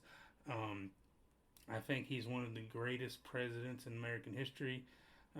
He also did a lot for the state of Virginia that gets pushed under the rug. He designed the whole Capitol building of the House of Delegates in the state Senate. He designed the whole state Capitol, just drew it up. And I definitely think my top two would be between Adams and Jefferson. I do like a lot of Adams' writing and reasoning, especially when it comes to him talking about speculation, economic speculation and stuff like that. I think a lot of Adams' writing somewhat stands the test of time. But it's crazy because then there's people who were not founding fathers, like we don't consider them founding fathers, but they were founding thought leaders at the time, like Thomas Paine, who was George Washington's friend, but because he was this big atheist, they're like, hold on, Yeah. But when he wrote that book, Rights of a Man, that was pivotal. And then you have, John Adams is being stirred up by his cousin Samuel Adams, who's already writing dissertations in college about what is the queen? What is the crown? What is the crown? What is the king? What is the crown? What are we? And so very fiery questions that I think we still kind of wrestle with today when it comes to what is the federal government, what is the state, and what is the Constitution, and how does this relate to us? And it's like I feel your pain because these are questions that even in the foundation they were asking. What is too much? When should the state step in? And when should the state stand out? How much ownership should a parent have over a child, and what does the state say so in this process? And every time I see these questions raised, I say, well, we are doing the best we can with the faculties that we have, and these are the uncomfortable debates because they were just as complicated before, and they will be just as complicated in 30 years. Sure. Well, yeah, I think they're very interesting. I will say, Jefferson, as much as I like him, it really, I never go to any of the founding fathers for my scripture or biblical beliefs because a lot of them were really bad. Jefferson, being a deist, he believed in a God, but he didn't believe he was personal. He believed that Jesus was a great man, but he didn't believe he was the Son of God or God. And he even wrote the Jefferson Bible, taking out the miracles of Jesus. And I really pray that he repented because I really do. Before he died. Yeah. I think there was somebody who got in trouble with the Santa's campaign that said the founding fathers are in hell. Really? I didn't see that. So someone in the Santa's campaign said the founding fathers were in hell. Yeah.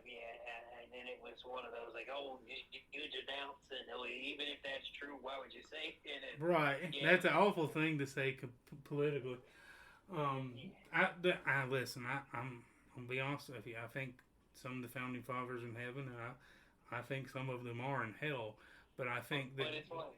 I think that not just about some of the founding fathers. I think it about a lot of people in world history that you build statues to. And this is a very dangerous thing to say, where you say, "Oh, they were good people," and then I had a pastor say, no, there are no good people in hell. And I say, well, you know what I mean. Like, they did worldly good deeds right. that may have moved us a bit further, but if they're in I don't know. I wouldn't throw my lot into the heaven. Well, we just got to trust God's judgment on that. He is sovereign, and well, and I do think that, and this is where I kind of get into what we talked about before, when it gets to like the Calvinist, the leaky Calvinist stuff, where I say like even people like, King, it's like, oh yeah, he was Christian in the sense of like this and this and this, but I wouldn't have been a Christian reading Hindu nationalist, but it's I say, yeah, but I also wasn't around in the 50s and 60s, dealing with whatever he had to, and so I kind of don't want to do that thing where I look at people in the comfortable time I'm sitting in and judge them from the standards I sit at. So I just kind of say, well, I just have to deal with the all saved by the grace. It's all of grace. It's all of grace. Yeah. It's all of grace. Well, I'll say this though, even if some of the founding fathers are in hell, and they probably are, and I hate to say that, but I also think some of them are in heaven. With that being said, just because they're in hell doesn't mean that God did not use them to create America to be a good place for Christians in the world. It goes back to what we said before about Mike Johnson, that the leaders are ordained. Right. Doesn't mean that they're good. What they are being used for is for the plan and purposes of God. He sees around the corner. We sometimes see what's in front of us. Sometimes, and so, but to jump off that a bit, but I think that it's a very different thing between being a prophet, a pastor, and a politician, and I think that comes out very clearly when you hear some of the conversations, the private conversations between like Lyndon Baines Johnson and MLK, where MLK is trying to push him to this very moral position on these things, and LBJ is just like not getting it because he's not thinking about morality. All he's thinking about politically. And you even look at why King, even though people try to conflate those things, King never joined the NAACP. You know what I mean? Mm-hmm. And because in that day, the NAACP was all full of lawyers. Yeah, I think it's funny. I didn't mean to cut you off. We'll get back to the rest of your point. But I think it's funny when the left will use Martin Luther King as a weapon and to say, see, he would be on our side. He'd be a Democrat today. Yeah, I don't think that the Reverend Martin Luther King would be okay with abortion on demand, gay marriage, and transgender surgeries. I just have a feeling he wouldn't like that. It would be very difficult because he had writings about what we call LGBT, whatever stuff. I don't think they would like that. But at the same time, you had Jimmy Baldwin, who was one of his close friends, who was obviously gay, and Langston Hughes was gay, and so, but he had the thing where he was at the end of the day he was a Baptist preacher, so he eventually he was going to have to figure out where he's landed on the position, and I think that was always the rub, Bertrand Russell. Not Bertrand Russell, I'm sorry, Bayard Rustin, one of the people who led the March on Washington was a gay socialist, and so most of them, you could kind of see what would have happened because they got written out of Black history because people didn't want to deal with that thing, you know what I mean? So it's just like, so Black people somewhat already showed you what they would have done because they're like, well, we actually like these Baptist preachers. But now you just got a bunch of charlatans running around, which is the other sad part of that. But I think that King would have had to sadly make calculations that a lot of pastors have to make when they get close to politicians. Where, like, what do I say? You know, if I call this one out for doing A, B, C, and D, the second I don't call this one out for doing, you know, L, M, K, you know, like, oh my goodness, well, you can only call out, you know, what about the God when he said this? And so I always, you know, I just say, if I ever take up the cloth, I'm going to stay so far away from politics, so far away. Because I always just think there is no way to not seem, you know, like, all right, well, I'm narrowly focused on this one thing here, and you're going to have your congregation say, well, what about, you know, this thing with this? And you're going to get pulled to where you're always kind of responding to what's going on with the culture. And I just kind of say, well, there are the people that do that. There's enough organizations that just sit around and talk about what's going on with the culture all day long, and let them do that. Yeah. The way I see it as a Bible believing, saved person, I want to hold the government accountable and push them into morality. If I ever became a pastor or preacher, and I would try to use my influence in my church and my community to change my church and community for the best way. With that being said, you can't ever, I am a Republican, but you can't ever tie yourself up where the Republican Party is before God or the Democrat Party is before God. If they do something that is wrong, that they do something that's immoral, and even if it costs you politically, you have a moral obligation to stand against it, and a moral obligation to stand against bribery. You know, I'm not saying you can't use some political tactics or you can't be politically smart, but you can't be slimy and disgusting. So, I think that's what we need to do. But before we even get to the government, I think the world's problems comes down to sin nature, basically at elementary level. And if we want to see a more godly government, we need to see more people being saved. And when I say more godly government, I want Bible-believing Christians in the Democratic Party too, holding their people to account. We might have some disagreements, but hopefully when it comes to things like abortion and same-sex marriages and stuff, we can start having a more biblical worldview on that. Yeah, my thing is, and this is why I've always kind of been very cautious.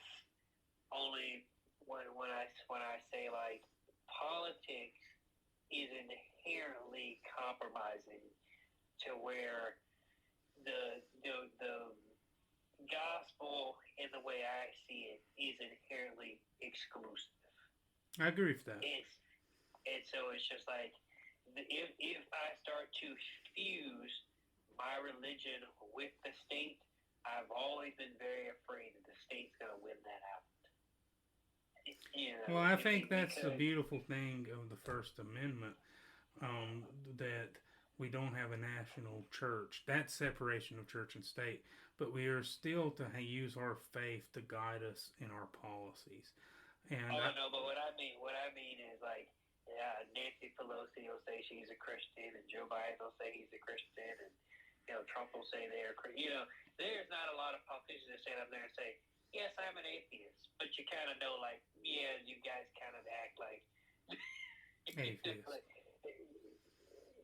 right. So it's just like, so I can't, but if I were to go up there and throw the Bible on the table and be like, it says, they all look at me like, what are you doing? You know, that's not what we do here. You know, and so it's like, well, if you say you're a Christian, then where do you think the authority comes from? And now we get into the lordship controversy, you know, like all this stuff. And I'm like, yeah, so I would just have to constantly be in the Congress and the Senate, like, kind of doing Bible studies. They'd be like, well, this is how we're going to get to this policy. And then they would be trying to, you know, reason me out of it, you know. And so I just say, the way to keep this thing kind of pure, to me, as much as I can not confuse it with Yeah. politics. Well, I understand, but I get that, and I think that's fine for some people that feel led that way. What I think about the compromise thing is we'll use abortion for a reference. Most people think I'm an extremist on the issue because I'll be straight up and I'm honest with people. And if someone asked me in a political forum if I was running, I'd be honest. I think all abortions outside of the life of the mother, and if the baby has already passed away in the womb, at that point I wouldn't even consider it an abortion, just a removal. Um, but it's still called that. That's the only two exceptions I have. I don't think it's okay to have an abortion because of rape. I don't think it's okay to have an abortion because of incest. And people say that's too harsh because the woman didn't choose to have the baby. And I understand. I'm totally sympathetic with the woman. I say we love her, counsel her, help her with the baby. If she doesn't want to have the baby, we don't shame her. After she gives birth to the baby, we give it up for adoption. And I agree we need to reform the adoption system. 100%. We need to make it easier for people to adopt babies that are good parents. And and a lot of people that goes way too far, and a lot of people couldn't vote for that. But that's my position. But if there is a bill, if I'm a governor or a president, or if I'm a congressman, we'll say if I'm an executive position, if there's a bill that limits abortion to 15 weeks, and it's 15 weeks or nothing, I sign the bill, for lack of a better term, in a heartbeat, because I'm willing to say I want more restrictions on abortion. I don't want almost any abortions outside of the life of the mother, and if the baby has passed away in the womb. But I'm still willing to compromise to save some lives instead of losing many more lives. But my main position is no abortion outside of life of the mother and if the baby passes away in the womb. And that's an extremist position for a lot of people, but because I believe that they are a human being, that they are made in the image of God, and because human beings become to life at conception, at fertilization. Once a sperm enters an egg, that is a human being, and that's my position. And I know that's very hard for a lot of people to take. Well, I kind of say, I agree with that. I affirm that. Um, what I mean when I say like the compromises that I see where I think it becomes complicated only in the sense of like I know people that will 100% affirm that they are pro-life, they are good on the topic, and then they'll pick a president, and then who would just be the most rampant sexual sinner, or everything else, a liar, and then they'll be right there on the campaign trail, and I'm just like, oh, why are you doing that? And I'll say, well, this party is a party of abortion, and I'd say, and your party is a party of liars and thieves, and why would you want to play this variation of sin game when you should be on the outside just calling all these things wicked? Yeah, I'm willing to 100% condemn people in my party. But that's what I mean. Where I say like it's not a my party thing. I think like at me as a pastor, I don't affirm any of them. Okay. I simply just say this is wrong, this is wrong, and this is wrong, and this is wrong. So you, as somebody in the church who has to go make a vote, that is totally on you. But don't you think that any of these people, are godly? You have to make a decision about what you're going to do with your vote, but don't think that there is a political answer to sanctification. I fully agree with that. it's just like, I think a lot of times that people think like, oh, if I vote in this godly manner, I'm going to usher the kingdom in. No. The kingdom is going to come whether you vote or not. Agreed. You know what I mean? So it's just, I'm not affirming any of these things or any of these people. I'm going to have a set of values, and I'm going to talk about these values, and I want them to conform to me, not me to conform to them. Totally agree. So as much as like there is any communication, it's me communicating with them, repent, or you're going to, perish. And so it's just, that's kind of my role. And and it's like, when you come and do this because there's a Christmas celebration, no. Every Christmas I'm going to be in my church, preaching the message of, I'm not going to be up there, and then I have to pre-write what I say, and then you're going to edit it out, and I have to deliver some speech that's just a word salad. I'm just not interested in that. And so that's kind of what I mean, where I say, like, when you get to the fusing of politics and religion, you're going to have to play this little game where sometimes we're going to prioritize this, and we're going to ignore that. Yeah. And I'm like, well, my congregation has eyes, and so do the Gentiles who are waiting to blaspheme. They're going to say, oh, yeah. You have talked a good game about abortion, but you said nothing when those Palestinian babies were being killed. So you only care about, the aborted babies in America, but you care nothing about the dead babies in Palestine. I'm not walking into that trap. You know what I mean? So I'm going to stand back and say, thou shalt not kill. Yeah. And then I'm going to have to wrestle with all the difficulty that means.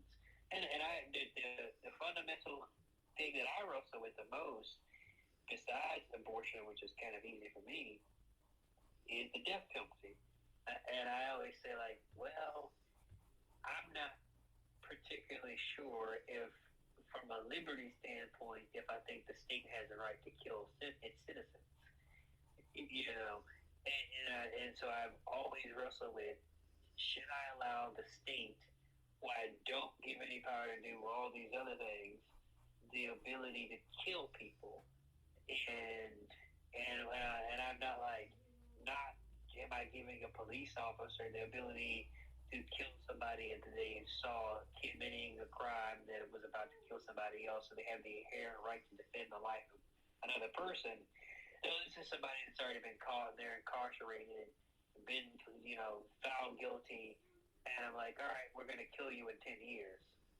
And that is where I kind of find the trouble, because I'm like, so in the 10 years of this person is now saved, leading a Christian ministry, sold out for Jesus Christ, repented, should I be like, yeah, I'm going to kill you now because of the stuff you did 10 years ago? You know what I mean? Like, that is something that makes me extremely uncomfortable. That's a big can of worms, and I 100% understand that. And so it's just like in ways that I don't think we talk about or even think about, because you do know they committed the crime. I'm actually preconceding they committed it. But what I'm saying, well, what do we do when I'm supposed to also believe in forgiveness and redemption? And all of those things. Those are the questions that I'm like, this is why I cannot be aligned with the state. This is why I cannot be aligned with public policy all by itself, because the public policy is going to answer that question for me, and then what's going to happen is I will make my theology conform to public policy. Right. Well, I understand that. Well, Darrell, is there anything you'd like to end off with? This will be by far the longest episode of Over Opinionated.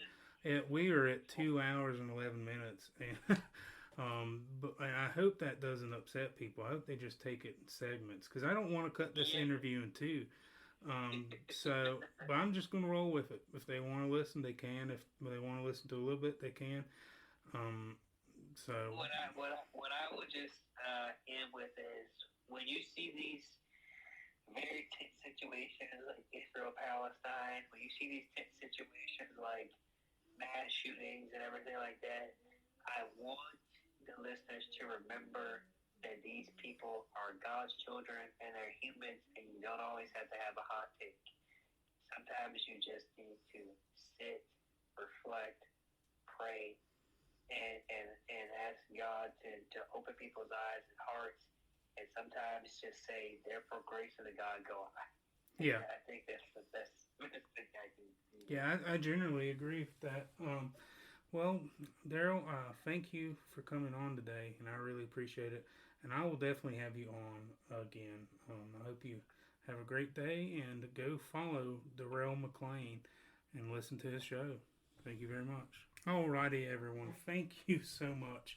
I'm kind of sorry. I did not mean it to go on that long, but when me and Darrell talk, we have a lot of good conversations, and maybe you can just break this up into segments. But if you're already here, you've probably already listened to it all. I am going to give you the Bible verse of today, and then I will get you on your way. Turn to the book of Acts, chapter 2. So we're going to go to the book of Acts, chapter 2, verses 36 through 39. And I'll be reading out of the New International Version. Therefore, let all Israel be assured of this. God has made this Jesus, whom you crucified, both Lord and Messiah. When the people heard this, they were cut to the heart, and said to Peter and the other apostles, Brother, what shall we do? Peter then replied, Repent and be baptized, everyone of you, in the name of Jesus, for the forgiveness of your sins, and you will receive the Holy Spirit. There, the promise is for you and your children, and for all who are far off, for all who the Lord your God will call. So Jesus is God. He is Lord, and He is the Savior.